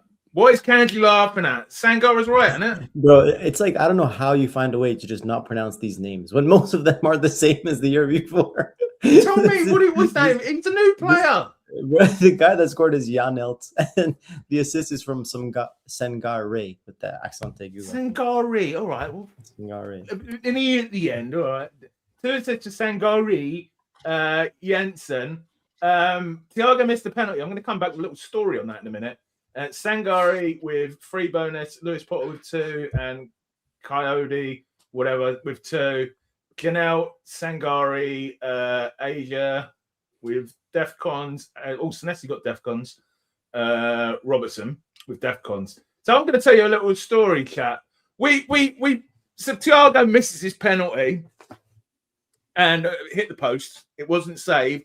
And I put in the PubCast. No, Roberto puts in the PubCast cap. Come on, penalty points, penalty save. And I say to him, well, is he going to get a penalty save? He didn't save he didn't save it, did he? He hit the post. And Roberto comes back. Oh, yes, it's one of the broken rules of FPL. He definitely gets put. We're talking about Kinski, obviously. I think one of the highest own keepers in the game. And Darius comes in saying, no, he's not going to get points. And Roberto, yes, he is. I'm telling you, it's the FPL rules. And just before we go live, before I look at my points, of course, Kinski doesn't get points because he didn't make a save, did he? But Andy, I've got to come to you, mate, with your Sangari pick. You're saying you got some stick for picking him. He's come through for you there, hasn't he? I did. I got a lot of stick yesterday when I shared my team on Twitter. I got somebody saying, oh, Sangari, he's a 5th midfielder. You want him on the bench? I'm like, do I? Back in 1 minute. Do I? No, I give all the credit for that pick to Alex Volo, because he was been doing his fantastic preseason reports on Twitter, and he was quite high on Sangare. It was him that convinced me with his reports to go for Sangare. And like, the big thing against him was that people saying, off Planet FPL's correspondent week, that Brentford eased players in, but then he started last weekend and he scored. And I just thought, if they're starting him last weekend, they're going to start him this weekend. He's a DEFCON daddy, and he's got that edge of the area threat, and his assist, it wasn't like he played the pass. It was, again, one of them shots from the edge of the area. And that's exciting, because if he's doing that on a consistent basis, the lad's going to get goals. He's going to get assists. He's going to get DEFCONs. I'd get on him. I'd get on him quick. But, yeah, I tell you, speaking of funny stories, like, we're in the group chat earlier, the 4 of us, and Darius comes in. He's like, oh, Stack, the most obvious 6 million pick in the game. Oh, Sangare, the most obvious 5.5 million pick in the game. Except Darius has got John McGinn for £5.5 million, and he's got Sade for £6 million. So if they're so obvious, like, why didn't you have them, Darius? The reason why I didn't have them is because I couldn't make a transfer because I had 4 Arsenal players. That's the why I don't have them. That's just, I weighed up everything on the deadline stream. If people saw me like doing different combinations, I was like, I think I want 4 Arsenal players. And that's what it came down to. So I just had to go with that. Unfortunately, they weren't in the team before then. And I thought I was going to make some moves because I didn't expect Konza to be an Arsenal player before the deadline stream. And he was. And yeah, such is life. It's fair enough. Like, I mean, the thing is, I've got lucky. There's no two ways about it. I'm not sat here saying I'm a genius because this player got the haul, because on another day he's benched and he is eased in. But I have got lucky. He's a good pick. He's a good pick, but the 14 points I've got for him is an unexpected treat. I would have been happy with 5. Well, I would have been over the moon with 5. I would have been happy with 4. 14 is like wildest dreams kind of thing, and a little bit of an answer to those people who were mocking my team last night. You know? Facts. It's always nice to see people that you like doing well, especially after how poorly last season went for like one of my friends and for Andrew as well. So to see you guys nail a nice differential like that, good for you. And hopefully he stays low EO so that way he doesn't rise in price and we're buying him at 6.5, you know. No, I hope everyone buys him. Well, I don't. It's one of them weird things, isn't it? You've got this cheap player who's really good. Do you want everyone to buy him so you get the team value, or do you want everyone to buy somebody else so that you keep him all for yourself? But the thing with Sangare is he's incredibly lowly owned. Like on the FPL team, 0% owned or something. Wow. It's really low. Maybe like 2 or 3%. Yeah, something like that. He will rise fast because obviously the price changes are done on percentages of purchases and sales. So he will rise fast. I'm just hoping everyone looks at Zolis instead. But then if I want Zolis, I'm going to lose out there. So who knows? As long as they all stay away from Stack. But when it comes to squad building, you're in a great position owning him, right? Because like that means you've already spread the money around and you have like a cheap mid in your team. I think I saw Jack earlier in the chat saying he benched him, which is there probably were a few benchings in this game, weren't there? I will say this before we move on. Like I've seen a lot of people like giving themselves stick for benching people that have done the points and like, oh, I can't believe I'm such an idiot for benching these people. There's always going to be times where people on your bench get points and people in your starting 11 don't. This game is very, very difficult. You're talking about players to buy for 38 game weeks, which players to transfer, who to bench. It's a very difficult game. So just go easy on yourself because one week it'll go wrong like this, but the next week you'll get it. You'll smash it. And just look forward to when it's your turn to get the points because it will come. Absolutely. Trig was saying in the chat he reckons Kinski was so bad he might get dropped. Do you reckon there's any chance of that? Or should we be panicking with Spurs defense? No, that's the decision. What I would say is how seriously should we take Trig's analysis on a Saturday night? Is there any sort of historical reference on the PubCast, on the lock-in, for how much stock we should put in Trig's Saturday night Trig? Well, Kanji wouldn't. Me and Kanji would have no idea about that at all. I have no idea what you're talking about. On the game itself, I think there was like 4 XG for Brentford. If you take away the pen, that's still like 3.2 XG for Brentford. That's insane. And to think that Kinski is owned by like almost every engaged manager, almost all the analytics community own Kinski, or probably Ryer and Lamens. Like pretty much that's where they are. So I'm sitting here like, have I made a massive mistake? Spurs have just spent 300 million and they've lost the game 3-0. Like, what are they doing? Who's worse out of them and United for letdown this week? I'm almost tempted to say Spurs, given what they did in the summer. You know what I mean? No, I'm not having that. Like Brentford are a good team. They've been a good team at the G-Tech for a long time. They won 7-0 last week. I think we've all had a bit of a blind spot to how good they have been and how good they've looked in pre-season. I was watching the Black Box the other night and they had the pre-season minutes for every club. And like when I watched it, I thought I need to get on Brentford here because they've got a lot of players. The first team had played a lot of minutes. They were ready. And I don't think Spurs were. Spurs have had a lot of an overhaul, a big overhaul, a lot of new players. And it takes time to build up that cohesion. It takes time, like the entirely new defence, playing together for the first time. Like, 3 new signings in defence. And Tonali in front of them, Mateus Fernandes on the bench as well. Like, it's going to take time for Spurs to click. I wouldn't worry about Kinski. You've got a 4.5 goalkeeper who's got 2 points. It's not the end of the world. 4.5 keepers are going to get 2 points from time to time. There's also like this, what was that guy? There's like this Ayer guy. I think FPL Harry had him in his team at 4.5, got 8 points, probably just DEFCON and clean sheet. I assume maybe it's bonus, but just someone to keep an eye on for the future. So for anyone, we've got nearly 300 people watching, so there must be some new people watching. What we do, once we're going through the games, there are 7 people involved in the podcast, me being one of them. And we have a podcast host mini league. I should have said at the beginning. There is also a public mini league, which has got about 1,000 people in it now. If you'd like to join that, there is a link in the description below. but we will use the PubCast host mini league, and we can now do this on the FPL website to check out how we are doing. And look at that at the top. It has updated a bit. So I'll just read out the positions and then we'll look at the teams. Top is Kanji and Punk joint. 1 point behind them is D Unit. 1 point behind that is me. So very, very tight. 5 points behind me is Andrew. And then Trig and Roberto are not going to be happy tonight. Trig is down on 23 points and Roberto is at 20. How is Andrew on 31 points? Half his points are coming from one player. Yeah, that's what happens. In a minute. But Kanji, come on, man. Kanji, I want you to take your moment here. This is your first ever time on the top of the PubCast mini league. We're going to go to your team first for the first time ever. And, well, not the first time ever because we usually go based on who's done the best that week. So your team, you're on 38 points. You're on 640k. Not that really matters in a minute. Kinski 2, White 11, Gabriel 5, Calafiore 9, Njai 9, and Burmo 2. Sabozlai Vert still to play.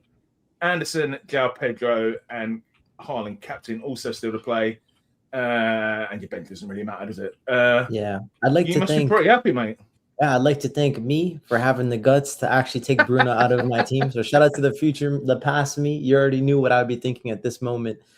Just really glad Bruno blanked. One of his best fixtures out of the way. Go ahead and pick up your 10-pointer. As long as Holland scores next week, I really won't care. So I'm very happy with the way that the team is looking now that Bruno's blanked. And yeah, feeling pretty good. I got my Liverpool players that'll probably carry me to a green arrow, inshallah. That's the way I'd like to play FPL. And yeah, feeling pretty good. Triple Arsenal defense. We're Gucci. If you scroll down slightly, I am looking to potentially bench boost next week with my double Coventry. I know nobody has done well this week. I'm playing with house money. You guys got like 1 point from Ballard and 1 point from someone else. It's fine. I'll be all right.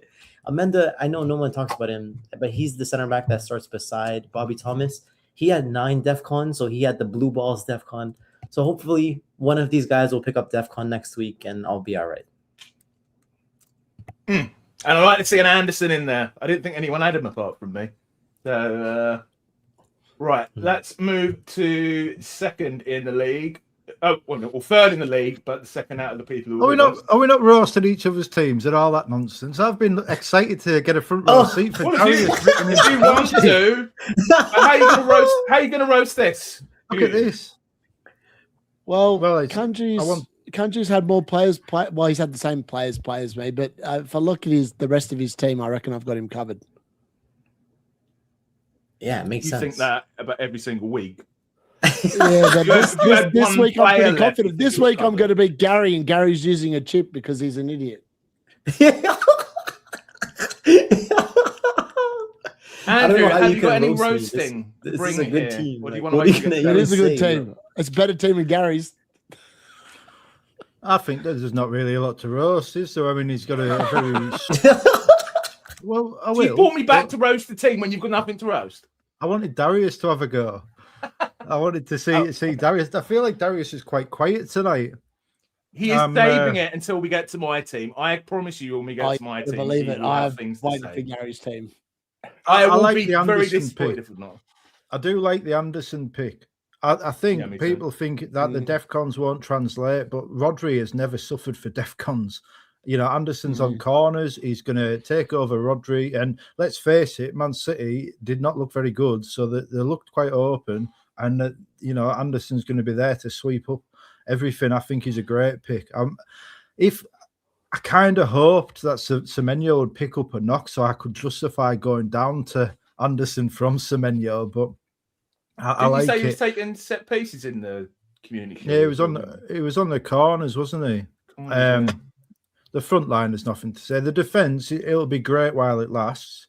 There's no denying that. It might be tough in game week 3, against Chelsea. I'm interested to see what your plan is for that, Kanji. Are you going to bench Pedro? Or are you going to free hit? Or you're going to turn your microphone on? It all comes down to a little. We're not an Andrews kind of way. We need to better hear the guests. Shout out to Andrew. If you didn't see that live stream, it was crazy. But it comedy was gold. Comedy gold. It was comedy gold, but it was great as well. I think the key is actually about Anderson because actually, no, the key is actually Morgan Rogers. I have Verts in my team, not because I want Verts, but because I really want Morgan Rogers. If I see him get 390s, then I'm going to avoid the 390 minutes in a row. I'm going to avoid the 6.0 price point, I think, in my team. And I'm going to go to Rogers. Swing stock? Kanji's at 4? Game week 4, yeah. So Verts will have Ipswich in 3. And I think Rogers has Arsenal, and that's when in game week 4 I can get rid of him and bring Rogers in. But if Rogers is not the pick, then I want to go down, and Sangare would be a good option. Stack is a good option. Maybe Tavernier, Cliver. Oh, there's so many options at the price point. So, yeah, I'm open. I'm very open-minded. What are your thoughts on Szoboszlai? Because obviously he only hit DEFCONs 3 times last season when he didn't play at right back. Doesn't seem like he's. Doesn't seem. No, it's a serious question. It doesn't seem like he's going to be on penalties. You know, he's playing very deep. Like, do you regret picking Szoboszlai over Pascal Gross, who was the same player for $1.5 million cheaper, James Garner, who matched Szoboszlai for points for $1 million cheaper, or even Anton Stack, who showed Szoboszlai how it's done today? Yeah, you know, that's a fair point. That's a fair point. But I just think if you combine Szoboszlai's Premier League and Champions League stats, it paints a different picture than if you just look at the Prem. Because in the Champions League, he was one of the best players in the entire Champions League. So, like, when you combine the stats, he returned in 40% of – he has a goal or assist in 40% of those matches, basically. If you took his total GA and you divide by games played, he'd return in 40%. And if you add in maybe like a 10% DEFCON hit rate, you're sitting at someone that just hits – 45% of his games he's getting a return. So who cares? Like, let him sit there and do his thing, and he's my favorite player right now. So there's a little bit of extra.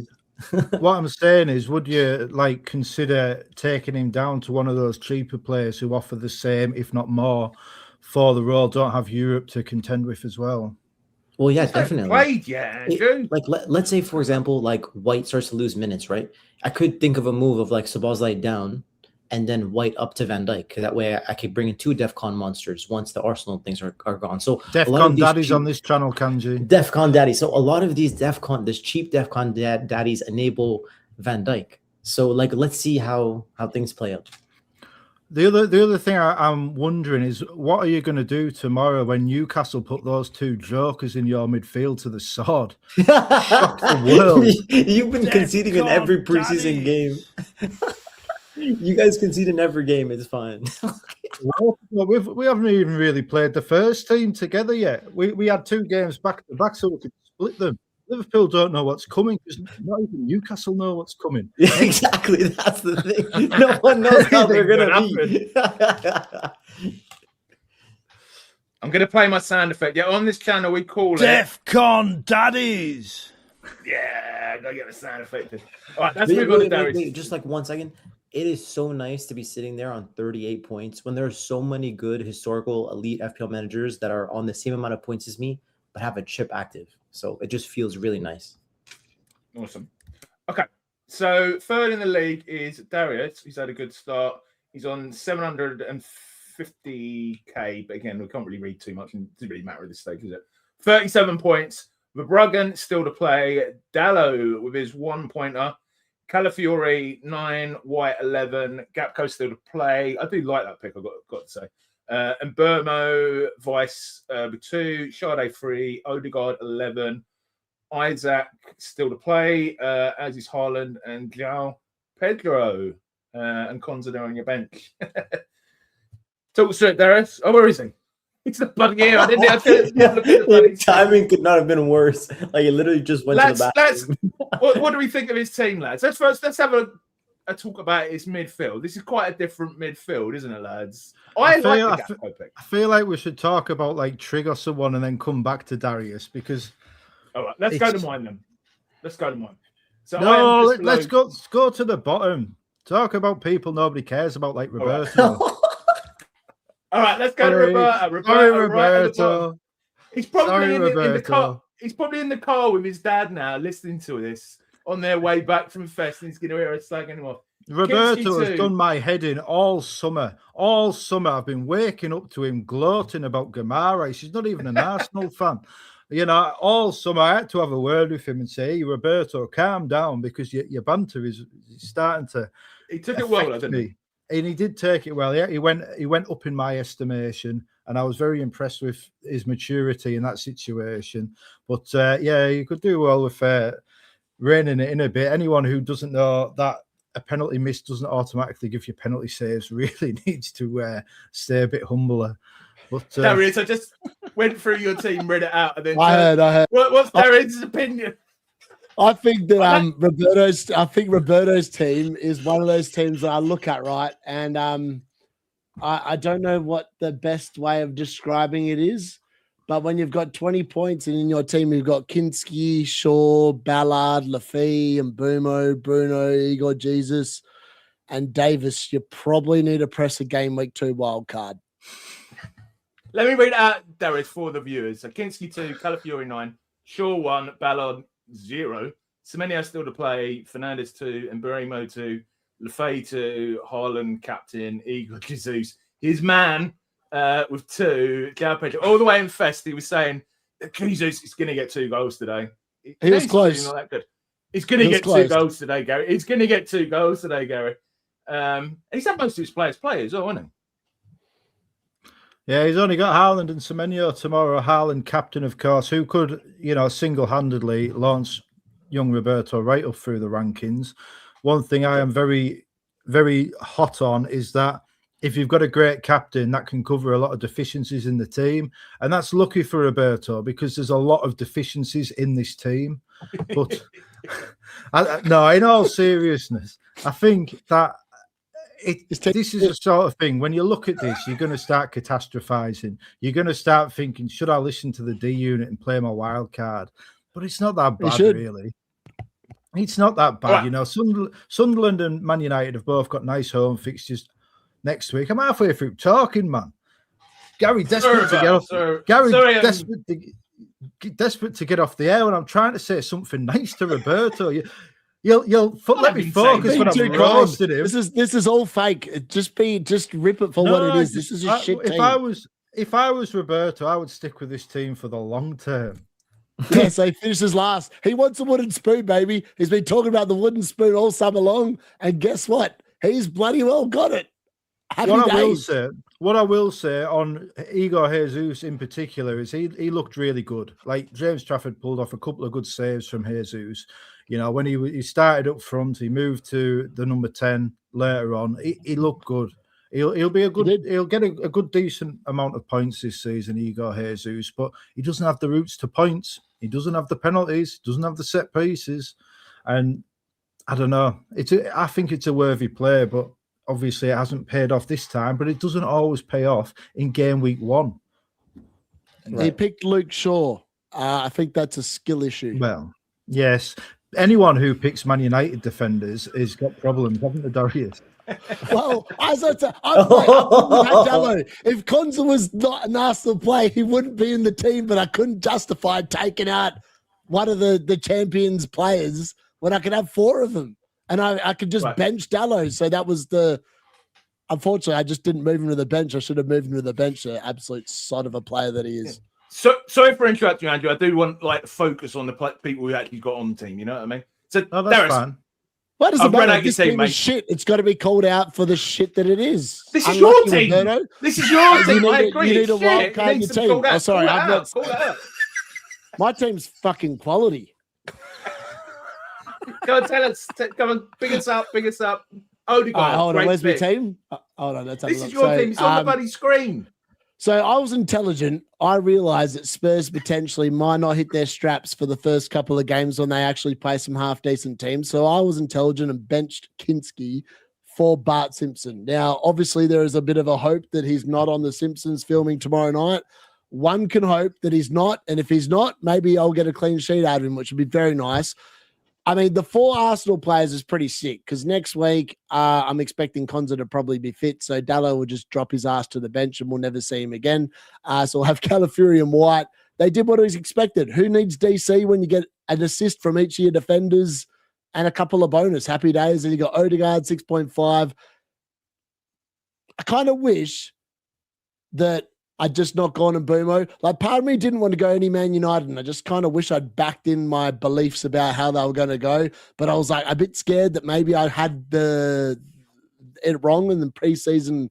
You know, you can never read too much in the preseason, but I feel like Man United, I'd seen enough of preseasons that tell me they were going to be shit, and they were shit. But like Brian Mbumo, he was the best of a sorry lot. Like, he was the only one that actually looked like he was going to do anything in that game. So, like, I'm not too disappointed with him, and maybe he'll be good in game week 2. But the original plan was roll deal game week 3 and then move out the United assets. That was the original plan. Obviously, because I've got 4 Arsenal, I'm going to have to move one of those bastards out. So essentially, I'm going to roll to game week 3 and either take a hit or just move one of them out and then move one of them out the next week. Kevin Sade, unlucky not to have 6 points. Thiago, how hard is it to score a penalty when you send the keeper the wrong way? I mean, Kinski was deplorable and you still couldn't score, you absolute fraud. That's why you're not in the team. And then obviously, like, the midfield is, Gakpo needs to deliver tomorrow to make it look a little bit better. And McGinn's there for game week 3 when Hull go, when Aston Villa go to Hull. That doesn't feel that good anymore. But hopefully it'll be good by then. I just didn't want to bring in Sangare because I had Kevin Sade in the team. I feel like if I had a different 6 mil mid, I would have gone potentially with Sangare instead of McGinn. But like, again, I couldn't make any transfers because I had 4 Arsenal players. So at the end of the day, I was like, I got 4 Arsenal, got to roll with it. Triple Arsenal defense from next week on. Let's hope they all keep clean sheets, and then I'm going to look pretty. And your next transfer has to be Arsenal, doesn't it? Yeah. So like, I'm not gonna make a transfer this week. I'm pretty happy with the team in general, and based on the amount of players that are leaving Aston Villa, I think Arsenal will go there and keep a clean sheet. I've got to say, mate, I really like your draft. I know I usually, apart from Dallo, I think it's really the Dallo pick was a mistake. I would have moved him out on the deadline stream if Konza wasn't an Arsenal player. That's just, I was unlucky. To be fair, though, I feel like I might have moved him to Ballard. So at the end of the day, I've actually got 1 more point. So whatever. The nice thing about the Gakpo pick over the Szoboszlai pick is, like, you get the guy that's looking to get the XG chances. You'll get like the crosses. You look at the guy that's just going to cut in and shoot. Like, he actually has been playing well. Like, honestly, since the World Cup, even in preseason, since he's come back, he's played very well. So he looks great. The only reason I didn't go to him is because I had the extra money for Wirtz and I want to get to Rodgers. But if I wasn't going to go down that path, I would have gone down the Gakpo path. But the reason why he's really nice is because we're supposed to sign Barcola. We're supposed to sign other players, and they're going to come in for competition later on. But in the short term, his minutes are excellent, and the fixtures are excellent in the short term. So it's perfect, like 4 to 5 week punt with that player. Well, see, the way I looked at it, and the exact Kanji's on the money. So I looked at it and I was like going, Cody Gakpo's interested to Spurs, right? Spurs are interested in signing Cody Gakpo. If they do sign Barcola, which is for an absurd amount of money, let's be fair, I don't actually know if Liverpool will spend 145 million on Barcola because I actually don't think he's worth 145 million, but that's a story for another day. If they don't sign Barcola, Gakpo is like a lock because, like, who the hell else are they going to play on the left-hand side? And Isak can't last 90 minutes. And guess who's going to go up front when Isak goes off? It's going to be Cody Gakpo.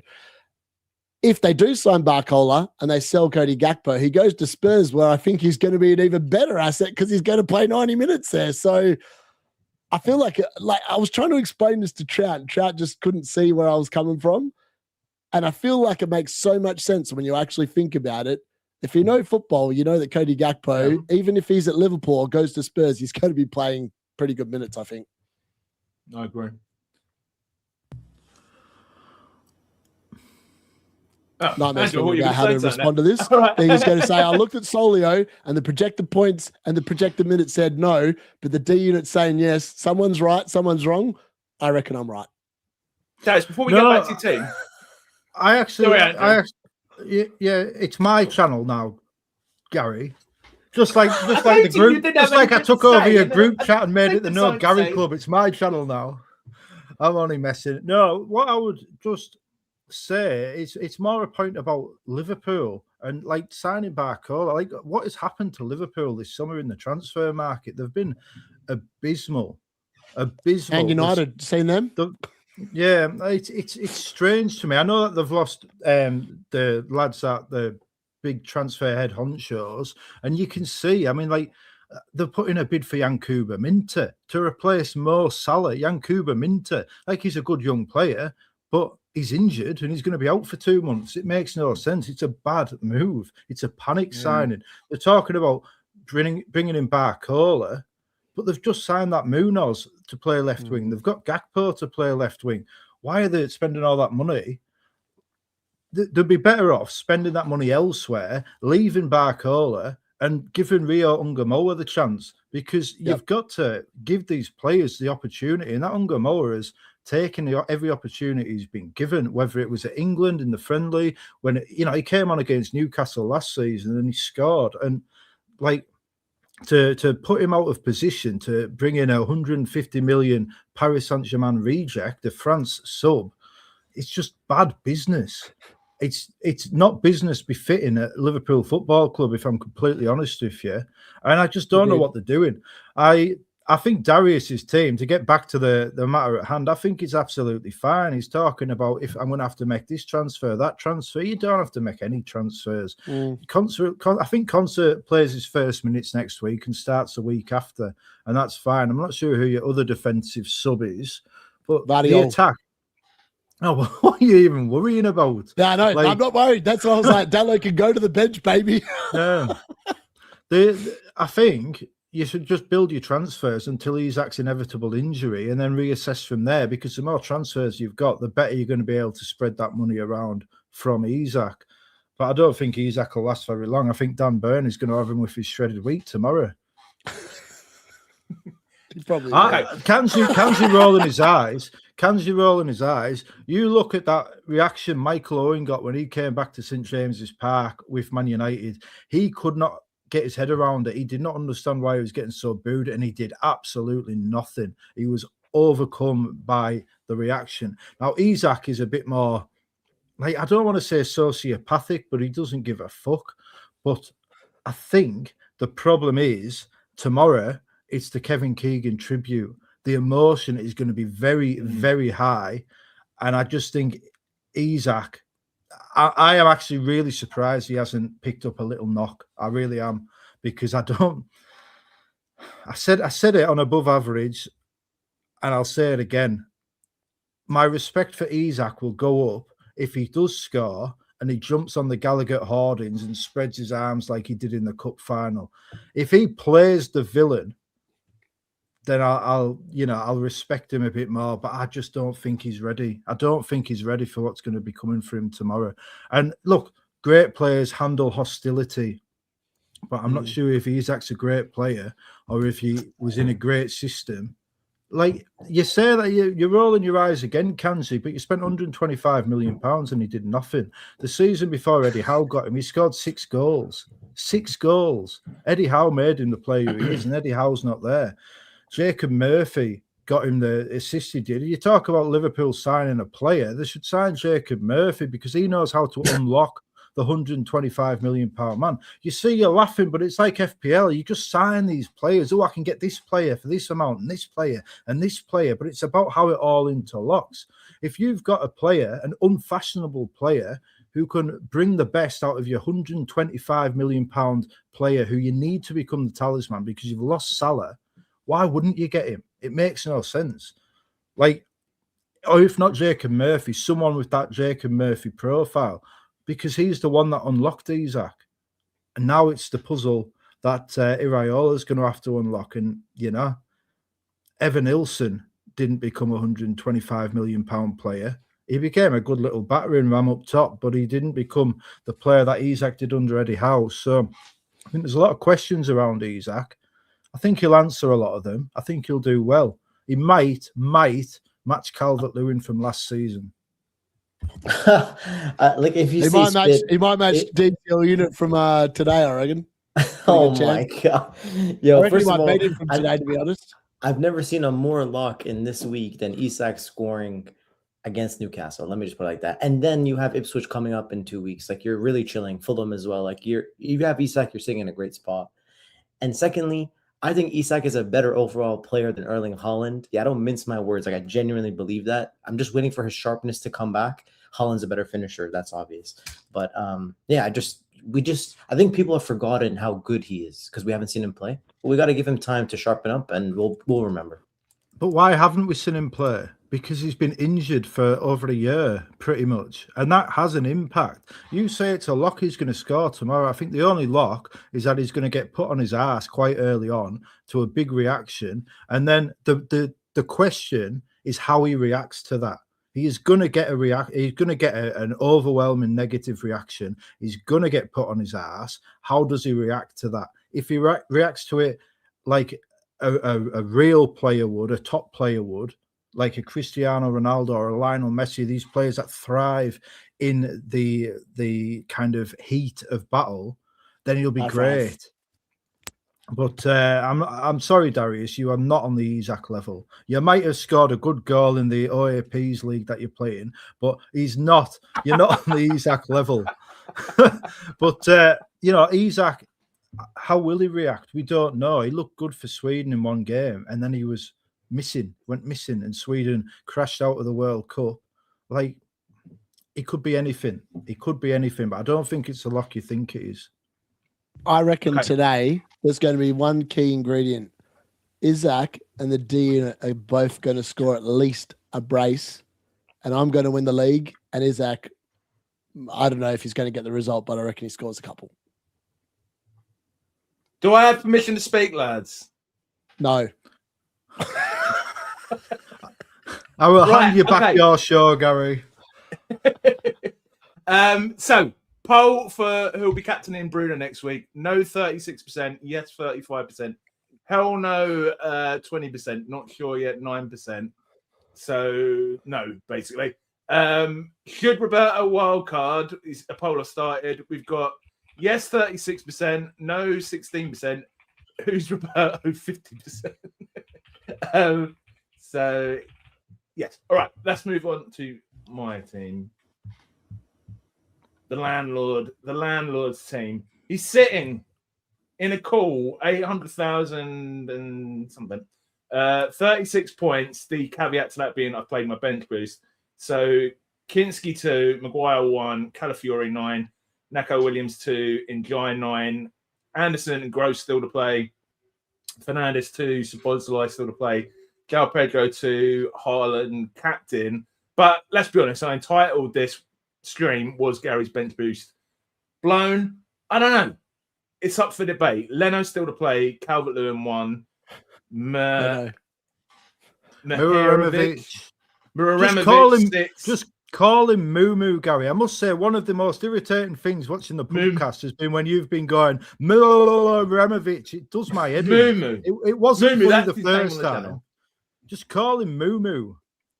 Because he brings the prime beef. Lads, I'll ask you, I'm going to come straight to you. I'm fairly happy with it so far. But no, Darius, come on. Darius has got the first feelers on my team. Has my bench boost been iced? So the way that I look at it, right? So when you play Leno against Chelsea at home or Kinski away, you probably play Kinski on field. So fair enough. DCL unit.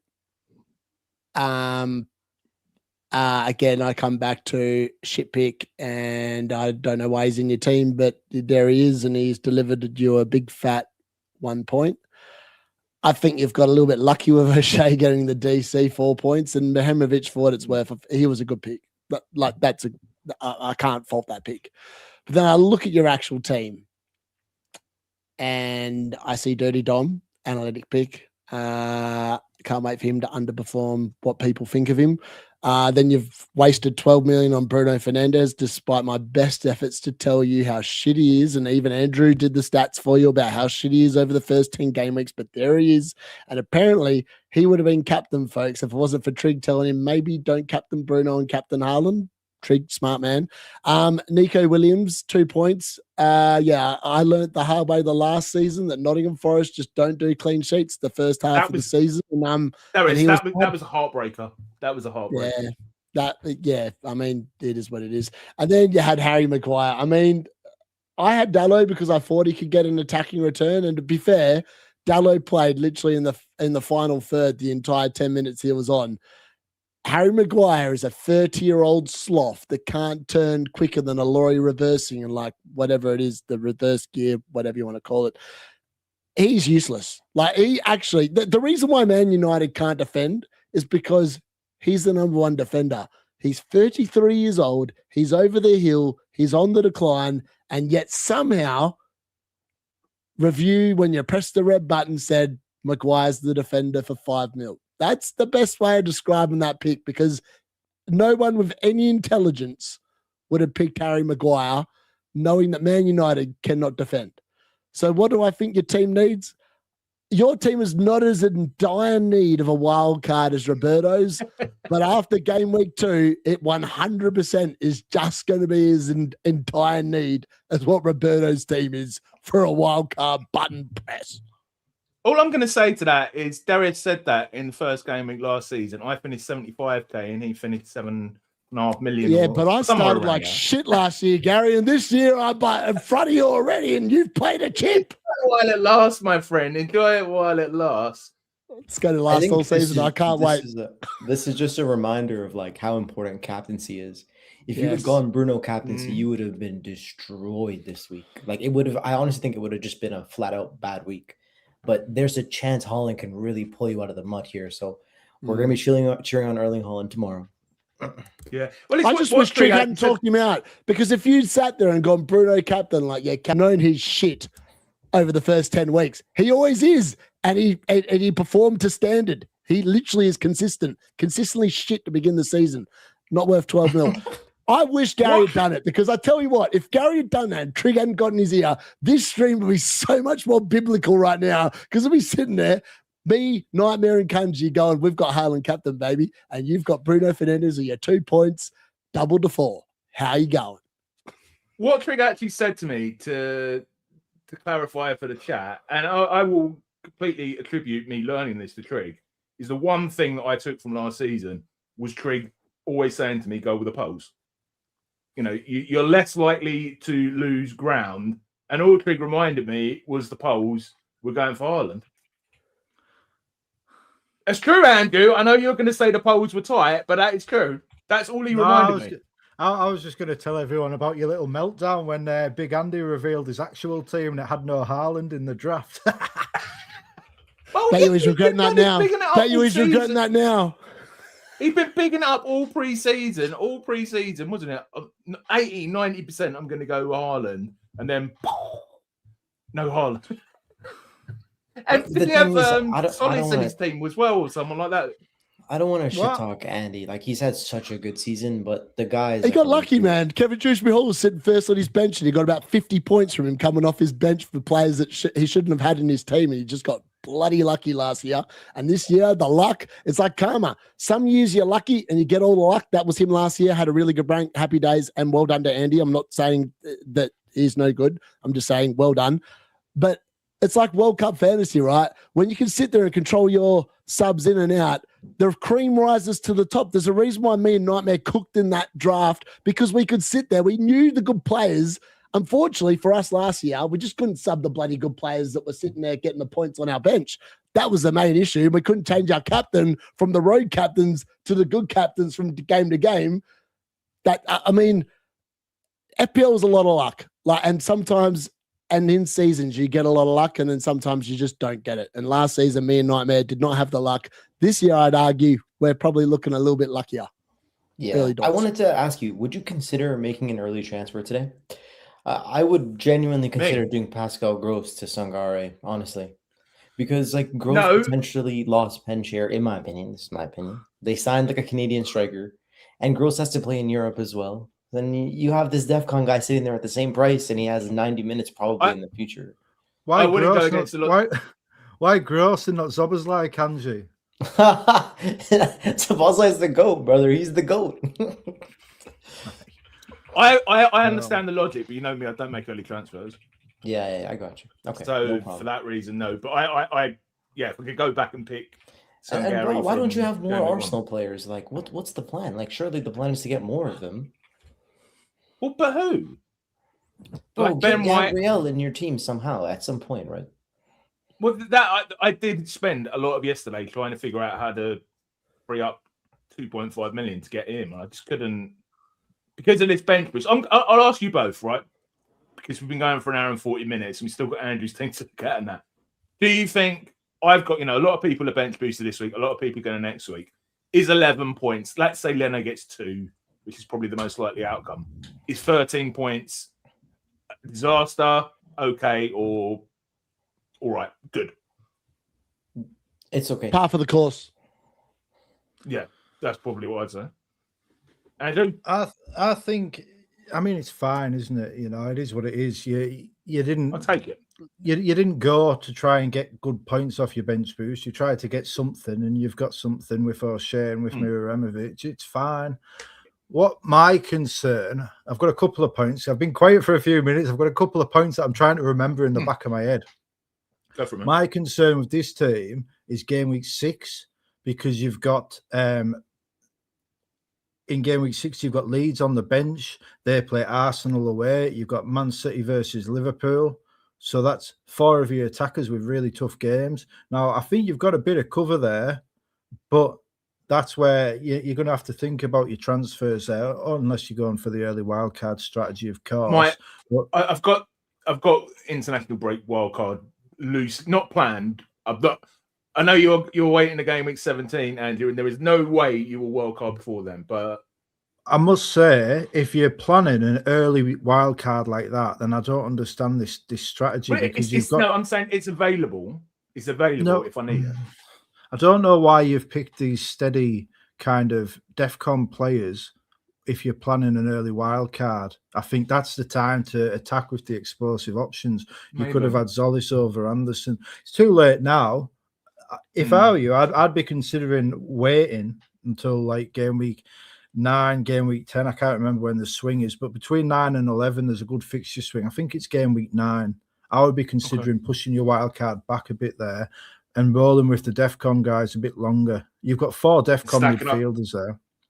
Well, yeah, I feel like if you're going for the early wild card, you want to go for the explosive picks, but you've got the DEFCON players, so I feel like you should probably just roll with it a bit longer. It's just that game week 6 that might be a bit tricky, but Ipswich play Fulham, so it's not too bad. Now, to go back to Big Andy, let's talk FPL, because he just got a bit of a stick. I just want to say, like, the bloke can't win whatever he does, because like people are saying, he didn't have the right team on the screen. He had a thing going across the bottom saying, I've got several teams, I'm not sure which one I'm going to go with. He went with one, he put it up on the screen after the deadline. Everyone's complaining, he didn't have his real team on the stream. But then if he had his real team on the stream, the same people, Nick Trig for one, would be saying, I can't believe he's letting everybody copy his team after he came top 500 last year. The bloke they don't have a shit team this year. The bloke can't win whatever he does. The Big Andy, in the position he's in, is always going to get pelters. But what I will say is the bloke always seems to come across like a classy act. Whatever you think of the way he plays FPL, he comes across with a lot of humility for someone that is in such a lofty position in the community. And I think the bloke deserves a lot of credit and a lot of praise. And I hope he does well. But I hope he doesn't do as well as last year, because he's withdrawn from the Nightmares Dreamers mini league. And I am furious with him. He used me. He used me to push himself. He's fucked off out of the Nightmares, and you're bigging him up. He literally just sat there and gave you the big middle finger and left the league. And you're sitting there telling him he's not just making drama out. Come on, Nightmare, turn it up. How much he pay you to say that shit? I just call it like I see it. I'm just being honest with you, like I always am. Are you? Someone has to. Someone has to DM Andy. Why would I be bigging him up when, like you said, he's just thrown me to the side like a used condom? You're hoping he comes back. You're hoping he comes back. He's coming. I'm not bothered. He's coming. I actually don't want him to come back. I want him to have a bad season this year, because then I'll forever be able to say it was only when he came into the Dreamers. Only when he came into the Dreamers was he able to get that top 500 finish. He knew he had UK in him. It's the competition. It sharpens people. When you've got the same people in a mini league and you're looking at it against all these great players, you strive to be better than them. If you're just trying to be better than random faceless people, it's a different story. And that's the beauty of the Nightmares Dreamers League. It's got everyone in that we know, like Marcelo's in the crowd. He's in the league. So, you know, a lot of them are in it. And it pushes us all to be better. Or, like me last year, it increases the panic and the pressure. And sometimes you crumble. Sometimes you wilt. Okay, let's go on to your team, Andrew, because we've still got 2 more to look at. All right, so Andrew's had, after last night's, not having any Arsenal, he's done all right. He's gone 31 points. He's in 1.7 million. You're right, Andrew, I did get it wrong. He's got Kinski on 2, Tarkowski 6. Who's my captain, Gary? Who's my captain? Haaland. Exactly. Darius spent half an hour telling me I had Bruno Fernandes captain. Moving on. My bad. I was looking at Lee's team. Lee's got Bruno Fernandes. So one idiot's got Bruno Fernandes captain, and I thought it was you, but thankfully it's not. Well, Lee's above you in the league. So Ballard 0, Fernandes. Won't be for long, baby. 2, Semenyo still to play. Gross still to play. Sangari. Hero of your team with 14. Calvert-Lewin 1. Haaland captain. Gal Pedro still to play, and bro, that bench is stacked, bro. That's stacked. Yeah, Andrew, talk through it. Well, I mean, it is what it is, isn't it? I think it's a good team. Obviously, I got the stick last night about Arsenal not having Arsenal, but I'll make the same point I made in my video. Like, I just don't think when you're playing for a wild card 17, you've got to play differently. You've got to play a longer game. All of these players are long-term holes. Like I talked about the glue picks and then the slots to attack with. All of these players in this team, even Crooks, if you're talking about a dead spot, you could run with this team for 10 game weeks and not need to make a change. I've got the 2 best captains projected by Solio for 14 of the 16 game weeks I need them for. Joao Pedro, 2nd best captain in the other game week. Saka, I can think about in game week 10.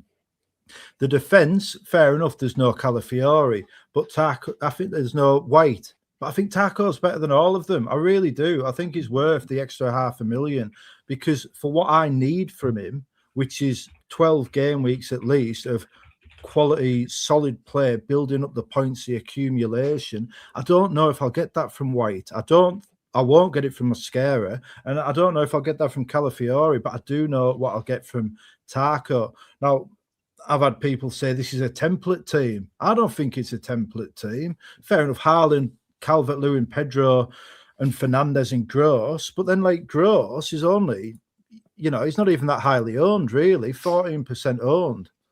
I don't think that. Yeah, this is it. I don't think it's that template, really. Like, Vuskovic, not template. Ballard, probably not. Well, I don't know. I don't really care because the strategy isn't template. But also, I'm not really bothered whether it's template or not. I'm more interested in, is it good? And we don't know yet. We don't know if it'll pay off. But so far, my aim for the first 5 game weeks is to stay in the mix. It's not to streak out ahead of everyone, burning all my chips, going down in a blaze of glory. It's the Mo Farah to let the pace setters burn off and charge off ahead and just keep moving through the pack over and over, game week after game week. And with these players, I feel like I can. Sangare, obviously, a lovely bonus today, unexpected. Ballard, a disappointment. But at the same time, if I'm getting 12 points from 3 defenders every week, then the DEFCON daddies are doing the jobs. If they'd all conceded and got DEFCONs, I would have been happy with that and felt like the strategy was working. Vuskovic, I would probably have played, but obviously we don't know if he will be first choice immediately. But that Vuskovic, Chow, Ballard rotation is beautiful. Every one of them every week has a great game. 2 of them every week have very good games, apart from 3 game weeks, which I'm not overly concerned about. I can see Ballard being gone before long. It's not nice seeing that strip on my team. Yeah, it's not nice seeing that strip on my team. I think when they hit Europe, they're going to really struggle. But, he had the early fixtures. Ipswich, Fulham, I thought they were good fixtures. Brentford, I think, will be good for the DEFCONs. But I think they might get a bit of a hide in that week. But he's the one that I'm just thinking, well, when Konsa starts playing, I'll get Konsa in for Ballard and I'll just bank the cash. Lovely stuff. There's no panic. I don't need to panic with this team because I know what I'm going to get from them. I know Gross is going to play. He's going to take the corners. He might take the penalties. He will take the free kicks. He'll do the business. Sangare, we've seen what he can do today. Overperforming, but still performing. The strike force is fine. I know we've heard all the anti-Calvert-Lewin stuff. It's just not really something that I'm overly bothered about. It's a £6 million striker. They're not going to score every week. But I think the one I'm excited about is Semenyo. I think people have really missed a trick here. They've got caught up in the Mbeumo hype for the first 2 games, and they've really missed a trick with Semenyo because he outscored Haaland after he joined Man City. He's a 200-point player. He's played over, he's played 73 out of 76 matches in the Premier League the last 2 seasons. He started. He plays the vast majority of minutes, over 3,200 minutes. The man is a machine. Looks like he's going to be playing left wing, which is where he's got all the assists. And like that home run of fixtures, Bournemouth, Coventry, Sunderland, Ipswich, Brighton, Fulham, Leeds. I mean, that's delightful. You're throwing Crystal Palace away. Doesn't look that worrying now. Man United away in game week 4. Again, Liverpool away, we don't know yet. We'll see how they handle Bazamana Toure tomorrow. Aston Villa, we don't know what they're going to do. Nottingham Forest away. I think people have slept on him. And we got the lesson last year what Semenyo can do early doors. And I think when people say no Arsenal defence, part of the reason is because I chose Semenyo over Gabriel. And I think it's going to pay off. I really do. And we'll find out tomorrow. It might not. But I think it's a worthy punt. I don't think a lot of people have gone there. He's 26% owned, which means 74% of the field don't have him. And every week they're going to look at him and think, bugger me, I'm a bit worried about this lad. Because when Haaland goes off subbed early tomorrow, they're going to have to play Semenyo up top because Marmoush is off to Spurs. I think he's a nice one. He is my differential. And all I need is Haaland. If Haaland can spike the hall, Fernandes next week, if I captain him, Semenyo get the points, every other week he can get a good score. Joao Pedro, these DEFCON players just keep ticking over to raise the floor. I think it's going to be fine. It's a different way to play. Some people might say it's a boring way to play. I disagree. I think it's quite a dangerous way to play because everyone that you listen to is saying, oh, wildcard 4, wildcard 3, wildcard 6. And everybody, when they hear wildcard 17, is telling me it's wrong. You can't play this way. And I've got a point to prove now.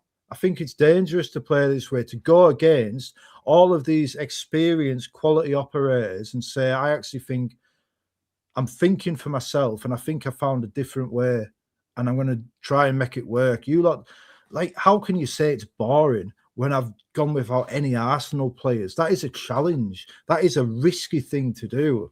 And people might think it's boring, but time will tell if it's successful. And I'm here to do the best I can. Lads, any thought on Andrew's team? Yeah, of course. When you sell, if you sell Bruno, I think that would be a great move to do, like Bruno to Palmer, and then one of your defenders to Gabriel, just to cover up Arsenal at some point.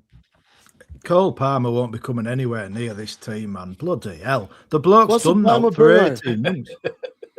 What's the plan with Bruno? The plan is to keep him. Obviously, if he till game week 16, no reason to sell him. He's projected to be the best captain in 6 out of the 15 game weeks I'll need him for. There's no reason to sell him. You should know that the solvers are always wrong at the beginning of the season. And you did the research yourself. Bruno Fernandes blanks most weeks in the first 10 game weeks of the season. He gets going after game week 10. That's why I'm asking, what's the plan with Bruno? Are you really going to keep him for all the blanks until he starts returning? Well, I don't need him to get the points every week, do I? Only on the weeks when I captain him. And for all when are you going to captain him? Well, perhaps next week. We'll see how Haaland does. Game week 6, when Haaland plays Liverpool, is a possibility. In that Haaland week, will dominate that Liverpool defence, man. He's going to... Maybe. sorry, Kanji. He will dominate the Liverpool defence. Maybe, but then Bruno Fernandes could dominate that Tottenham defence at Old Trafford, especially when you've seen how they've played today. Game week 8, Aston Villa play Man City or Aston Villa away. Maybe I'll go for him there against Bournemouth. We'll see how the teams perform. And then in game week 12, Man United are at home to Brentford, Man City away at Arsenal. So they're the ones I'm really looking at, but we'll see how it goes. I'm flexible. We'll get to game week 6 and we'll reassess. It might be that I get rid of Bruno Fernandes and I get rid of Crooks and I bring in Garner and I bring in Anton Stack and I take out Ballard as well and bring in Gabriel. I think I can afford that. Do you regret going with DCL unit when you could have gone with a Newcastle attacker? No, I don't, because I don't know which Newcastle attacker to go for. I know that was my issue. I know Calvert-Lewin will start. I know he'll score at some point. He maybe won't do great. Maybe I could have gone with Brian Brobby. He would have been an exciting pick, but he's done nothing as well. I could have gone with Igor Jesus. I really like the look of him, but he's done nothing as well. So the difference is between all of them is Calvert-Lewin has penalties, and that is a factor.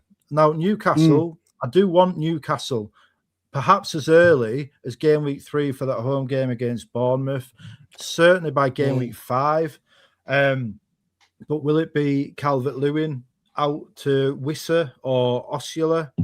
Maybe. I don't know. It could be one of my midfielders out to Harvey Barnes or Bazamana Torre or whoever else. I don't know. I'm trying. Who do you think starts tomorrow? I think they both start, Wissa and Osula. I think Wissa that's what I thought. In the number 10. Is it like a 4-2-3-1? Yeah. And that's who I think starts. Defensive midfield's a tricky one. I think he'll play Jacob Ramsey and Lewis Miley defensive midfield. Wissa in the 10. I think Alanga will start on the wing with Harvey Barnes. Torres exciting, but I think he'll go with Alanga for the pace and Barnes for the finishing. But I might be wrong. I don't know. You know, you could make an argument for Murphy. Murphy's looked a lot more productive than the other one, Alanga. Does Toure play on the left or the right? On the left. And I like it, you know, because you've got the pace. Like, people say Newcastle have lost all these players with Anthony Gordon, but Gordon didn't out for us in the league last season. We brought in Bazamana Torre, who's fast. He can cross the ball. He's, you know, he looks interested. And that is it goes an awful long way in a team if you look interested. I would rather have an inferior player giving his all than a great player who didn't give a shit in my team. And, you know, you watch that Pep Guardiola documentary, Obsession. I watched it all in a one last night, and he's going on about the passion. I need players with passion. You know, I love my wife, and my wife loves me, but we've split up, we've divorced because the passion isn't there. I need players with passion. That's why Newcastle came 12th last year, because they didn't have the passion. Eddie Howe was gone.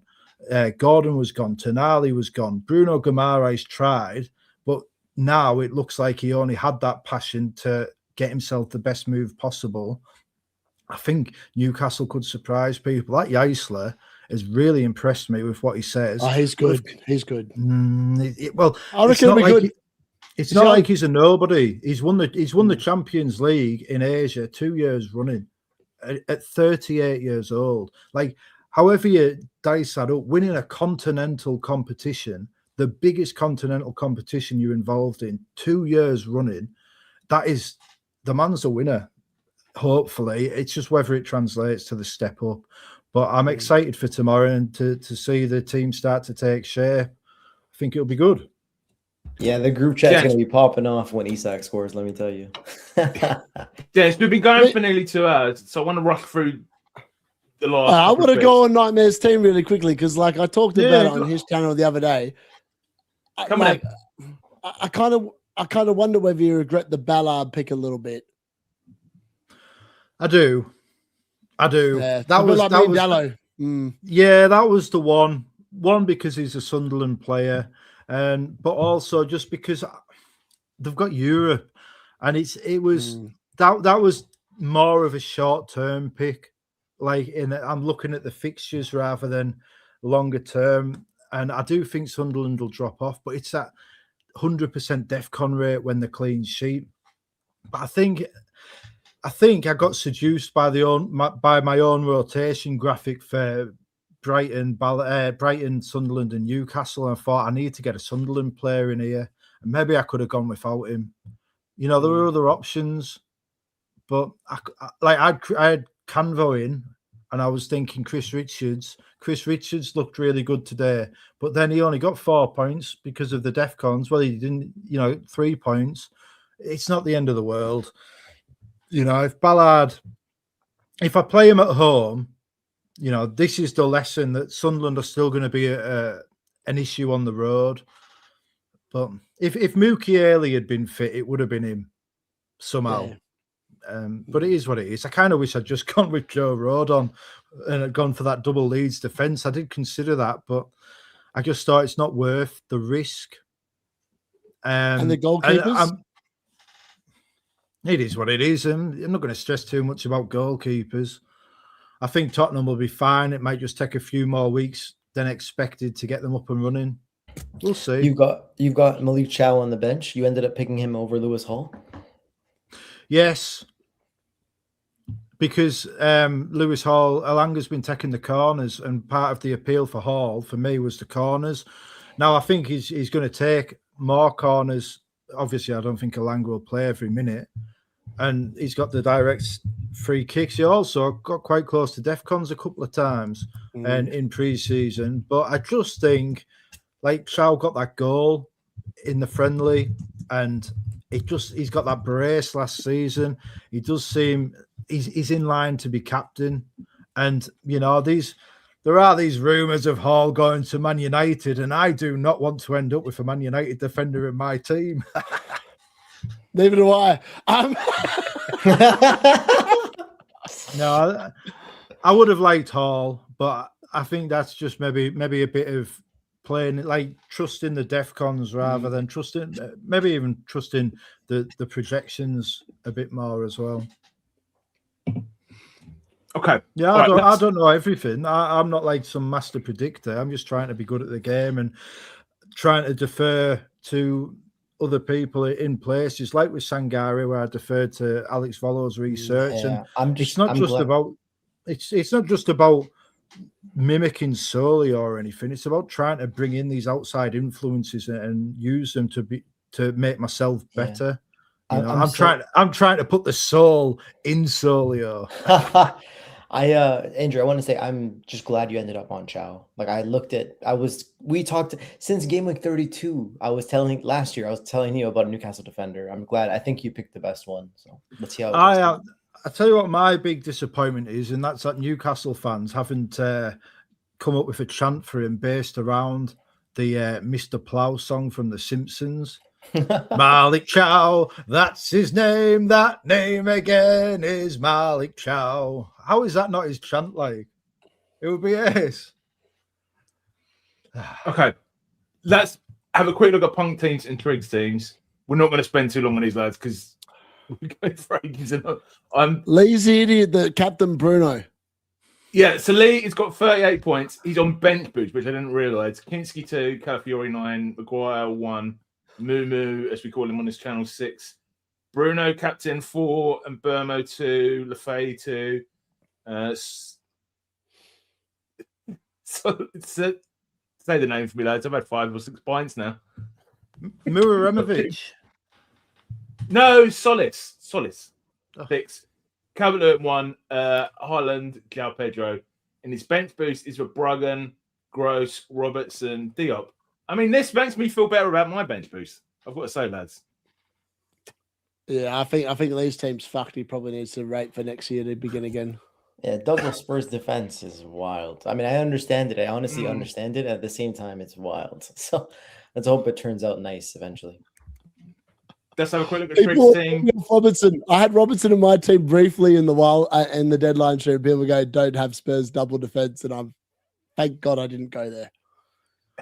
Let's have a quick look at Trig's team. Kinski 2, Maguire 1, Mumu 6, Calafiori 9, Burmo 2, Sposlai, Gross still to play, Fernandez 2, Calvert-Lewin 1, Highland Cap, João Pedro still to play. I mean, he's probably released a video while we're doing this, lads. Do you reckon he'll be happy with this? He'll probably won't be, will he? I think he's retiring from the pubcast, Gary. I reckon we won't see him again. I don't think the Golden Goat's going to overreact. He knows how the game's played. This is Lee, not Trig nightmare. Pay attention. No, this is Trig's team now. Trig's team. We went through Leeds quickly. I was like, that's so ironic. It's funny. I'm doing Leeds team, and I was like, what do you mean? Trig won't overreact. He might have a little bit of a rant, but he won't overreact. I mean, it could still end up really good. You know, he's got a Captain Haaland, Gross, Obersley, Joao Pedro. There's a lot of points still on the table for Trig here. And that's the beauty when you've got a cap player like Haaland, captain. That's why he's worth 15.5 million, because he can single-handedly turn a shite game week into a great one.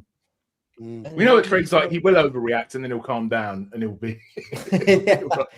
But like, wait, won't he bench boost in game week 2 with like that Van Uyck guy? Well, you know, I've been doing podcasts. He said he wanted to keep his options open, but he's not planned it. So I don't know if he's planned it. I mean, like we'll ask him on the podcast. He's picked a defender that doesn't get DEFCON. Do you reckon he got the wrong Singare? Just no. I feel like he's he said that. He said that in the chat earlier. He said everybody's going to accuse him of it, but no, he intended that. It's because it's the money as well. This is the thing. Who is this Sangari then? Nottingham Forest player. The wrong one. That's the wrong one, Gary. How much is this one? 5 million. He's the Temu version. The Temu version of Singare. That's what you get when you order the Temu version. What does Temu mean? You keep saying. Does it mean it's a budget? It's a budget Chinese shopping website. Okay. You keep saying Temu Jesus. All the last. That's because he's a Temu of a Jesus. He's like looks like Jesus. I didn't understand what it meant, and then I was like, "Oh, this Temu's actually saying." It's only like occurred to me the last few days. Yeah, he'll be all right, won't he? I mean, the defending champion is in fifth low. Yeah, I reckon it gives us a bit of hope, maybe. Look, I think everybody needs. Go on, Darius.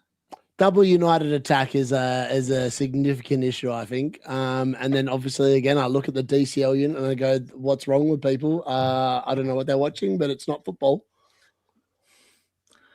I think what everybody needs to remember is that these ranks and these scores, they're just game week ranks. They're just game week scores. We're always going to have bad game weeks sometimes, and it sucks when it's game week 1 because we all are excited for months, and then it's a damp squib. But I was 9 million after game week 1 last year. I was 9.8 million after game week 2. And I managed to get back to 1.3 million. So it's not the end of the world. Mm-hmm. I really like 4 mil, you should be able to get to 400,000 with a little bit of luck. 1.3 million, people can laugh at it, but I beat 12 million other players last season, all legitimate players, not these one game week bots, all legitimate players. I beat 12 million. Imagine joining a competition and hearing you're going to beat 12 million people and you'll get mocked and you'll get laughed at. And it sounds daft when you think about it. And, I'm proud of my 1.3 million rank because I earned it my way and I've learned a lot. And now you can see that in the different makeup to my team and strategy as to everybody else. But what I want to know is let's get a Q&A going in the chat. 294 of you still in. Get your questions in. Let's keep Gary going until he breaks down. I like on Nick's team, I really like the Chow pick. And is he still awake, Gary? He is. He hasn't moved for a while. It looks like he's frozen on his camera. No, I'm still awake. Roberto's not on screen. So I'm not falling asleep with an monologue. Sorry, Roberto, if you want to spend. He's been roasted, man. His team needs a wild card. His team's shit, and he probably needs to start again next year. Wait, so how many of us have Gross in the team? Is it just Nick and Gary? All you Gross fools. Okay, let's just keep an eye on that. Gift. He's a £7 million player for £5.5 million. You know, if I told you we've got a player who got 80 points, 78 points in half a season, he's on set pieces, he's on corners, he's on penalty share, and he's playing in an attacking team, you'd be like, oh, give me that Dominic Szoboszlai. But I'm talking about Pascal Gross, and he's 5.5 million. Look, will he be a world beater? Probably not, but he's 5.5 million. And like, I know, to go back to the Bruno Fernandes thing, it's like people think you have to spend the money. And it's like, I could have had a different player to Bruno Fernandes. I know Darius would say, oh, you shouldn't have had Bruno. But if I didn't have Bruno, maybe I'd have had Mbumo. I would have probably had Mbumo instead to cover. And then I wouldn't have Crooks. I'd probably have another, you know, a Verts or someone. And I'd probably have benched Sangare and lost out on all those points. So sometimes it's not about spending all the money. It's not about having the most expensive players. Sometimes it's just about making sure that the players who can occasionally spike a haul are in your team when they've got a chance to spike a haul. It's quite handy for me having that Crooks because I'm never going to want to start him. So the question is, do I want a defender or do I want an attacker on set pieces? And that's an easier question to answer. Okay, I'm going to go over the usual section we do, the players that could hurt you tomorrow. So the players I own or tomorrow, Monday, above 10%. We've got Gross, Szoboszlai if you don't own him, João Pedro and Haaland, and I'm so sure everyone owns Haaland. This website gets more and more. Hold on. I got to cut in. One sec.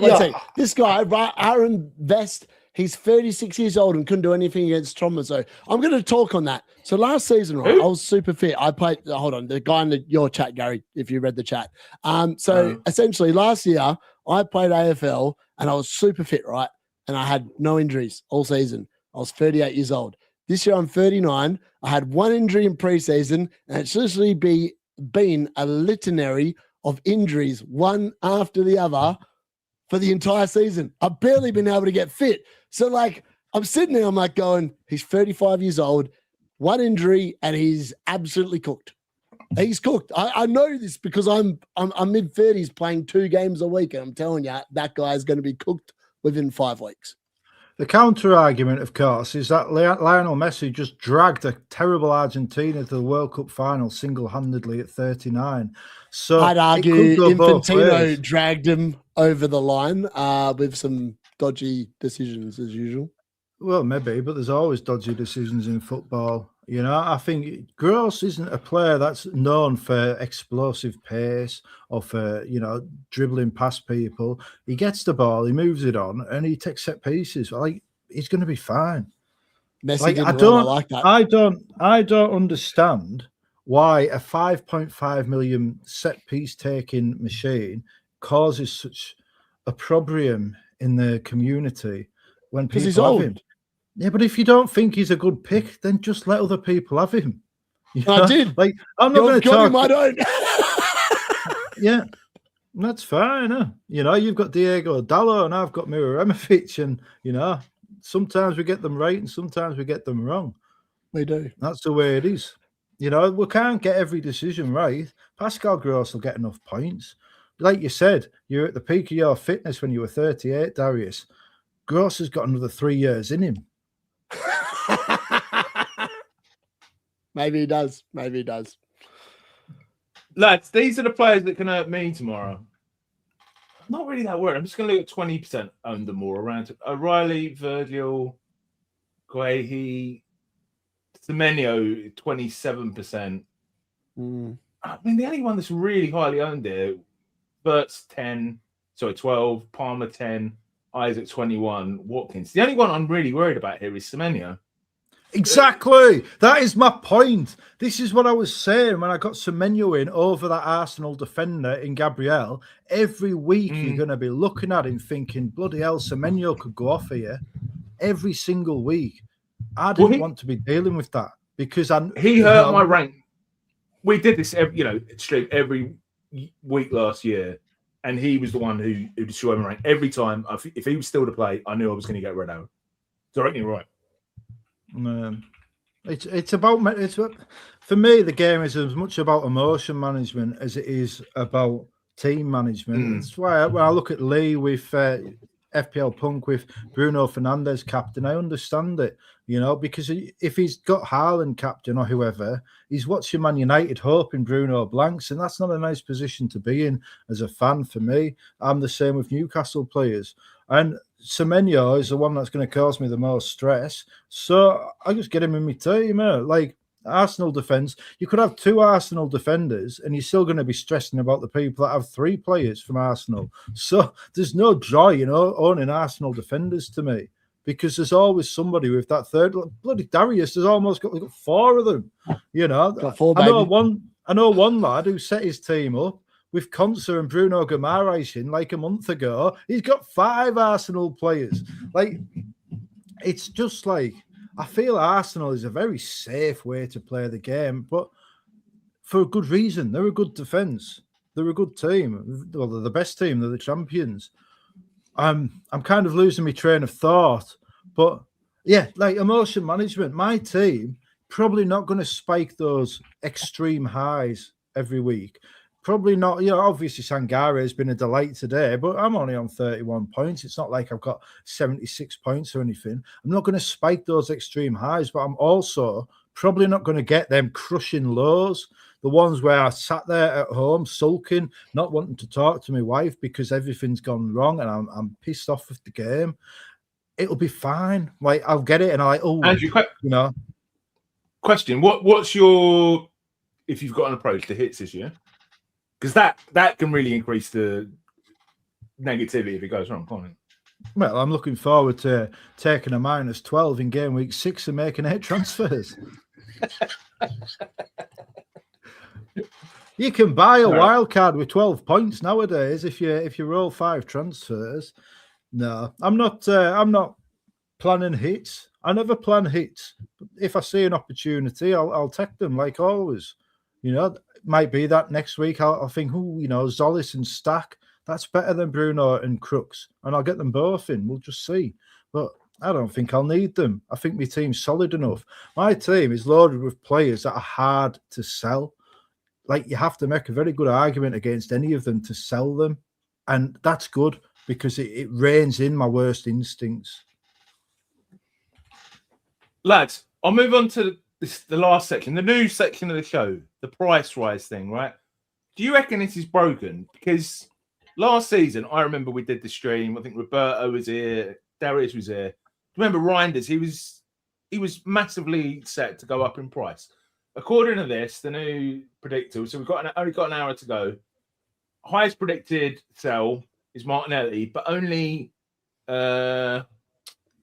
unlikely to change, minus 37% on his previous ownership.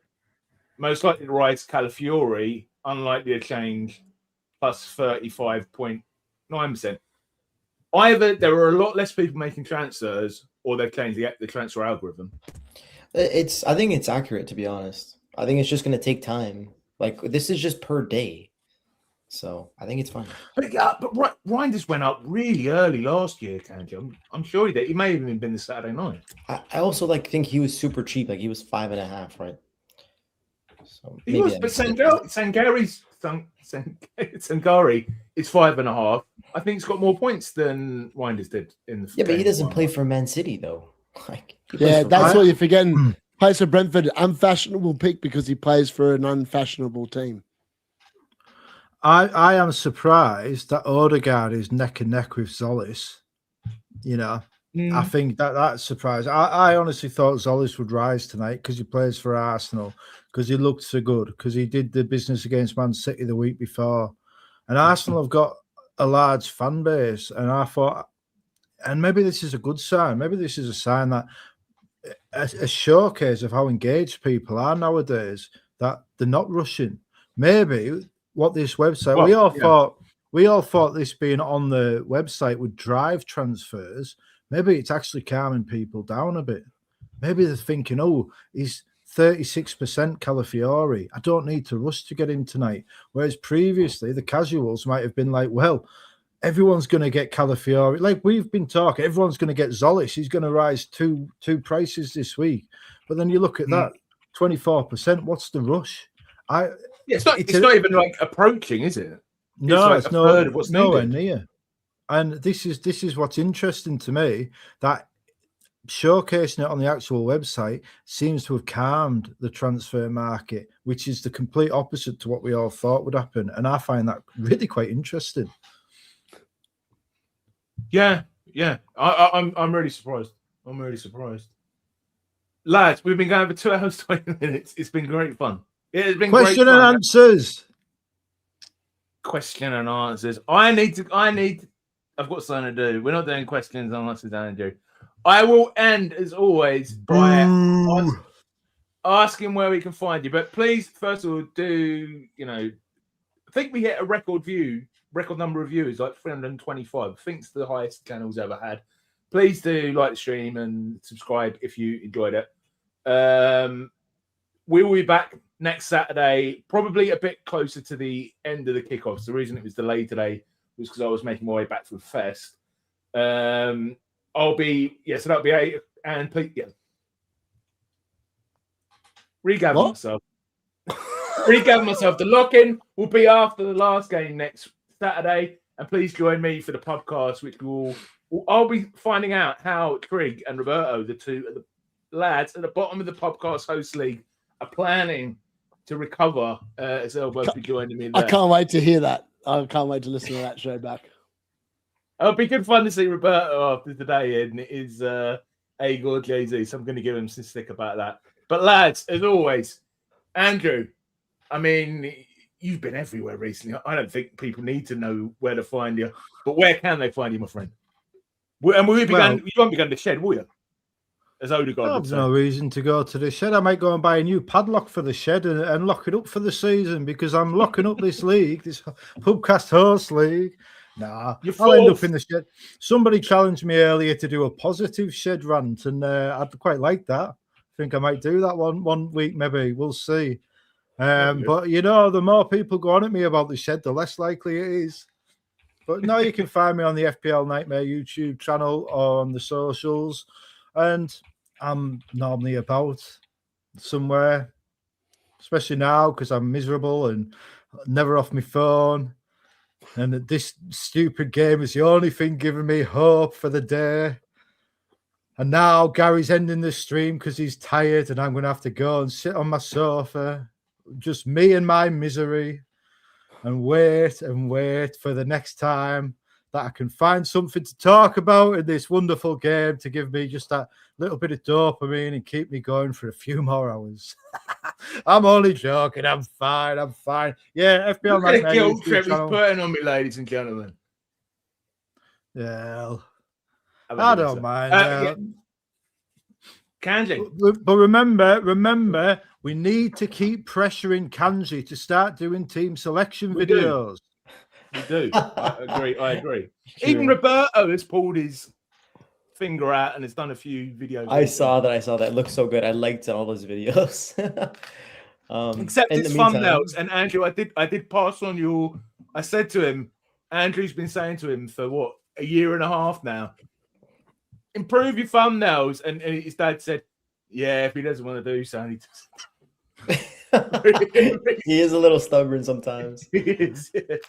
So yeah, Kanji, where can we find you, my friend? You can find me here once again on the Saturday night, similar time, but in between, you can find me on X at Kanji FPL. Are you doing any spaces? Sometimes, but I really don't want to do that. Like, I just don't have the time doing my MBA. There's just so many other priorities that I'm juggling. Otherwise, I'd be doing the YouTube channel. So yeah, I love the balance that I have right now. It's good. It's peaceful. I'm happy. When you ask questions next, you do sound like AI according to certain people. So. Oh, okay. Whatever it is, what it is. Remember that? You remember the thing with the fantasy? Anyway, I'm going to that. Darius, where can we find you, my friend? Are you doing a watch along tomorrow? Holy hell! Anyone checked out the game week 1? The dude that's winning FPL at the moment. This guy He's on like 100 points, isn't he? He has 95 points. He's got Ari from Hull, Cole, Egan, triple Hull defense. That's ridiculous.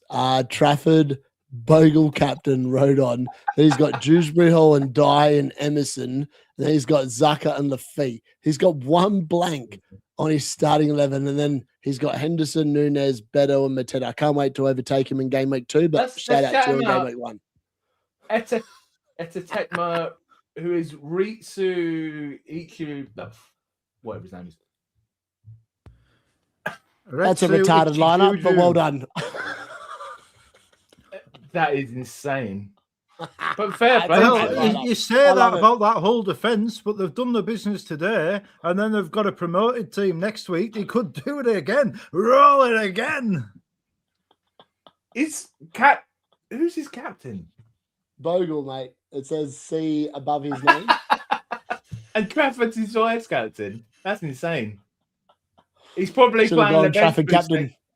He's planning a game week 2 bench boost. He just thought, you know what I'm going to do? Free hole against Man United. You know, the weakest attack in the league, guarantee clean sheet, and then I'll wild card in game week 2. You know what I mean? Legit. Anyways, you can find me at FPLD_unit. We'll be live tomorrow for the Brighton, Aston Villa, and Man City Bournemouth games, and we'll probably go into the Newcastle Liverpool. Might give you some live reaction after that game. Hopefully, my team's cooked everyone else on this stream. Thank you for joining, everyone. And I will quickly end the poll, which I always forget to do otherwise. Should Roberto wildcard? Who's Roberto? 45% wins. Yes, 37%. 18%. The Ghost. Apparently, we're not allowed to call him the Ghost anymore. And I was like, once you've got a nickname, it does not move on. Call him the Gobshite. Roberto the Gobshite. He is the Ghost. He is the Roberto Ghost. with a shit team. Right? Cheers, everyone. Good luck for the rest of the game, mate. See ya.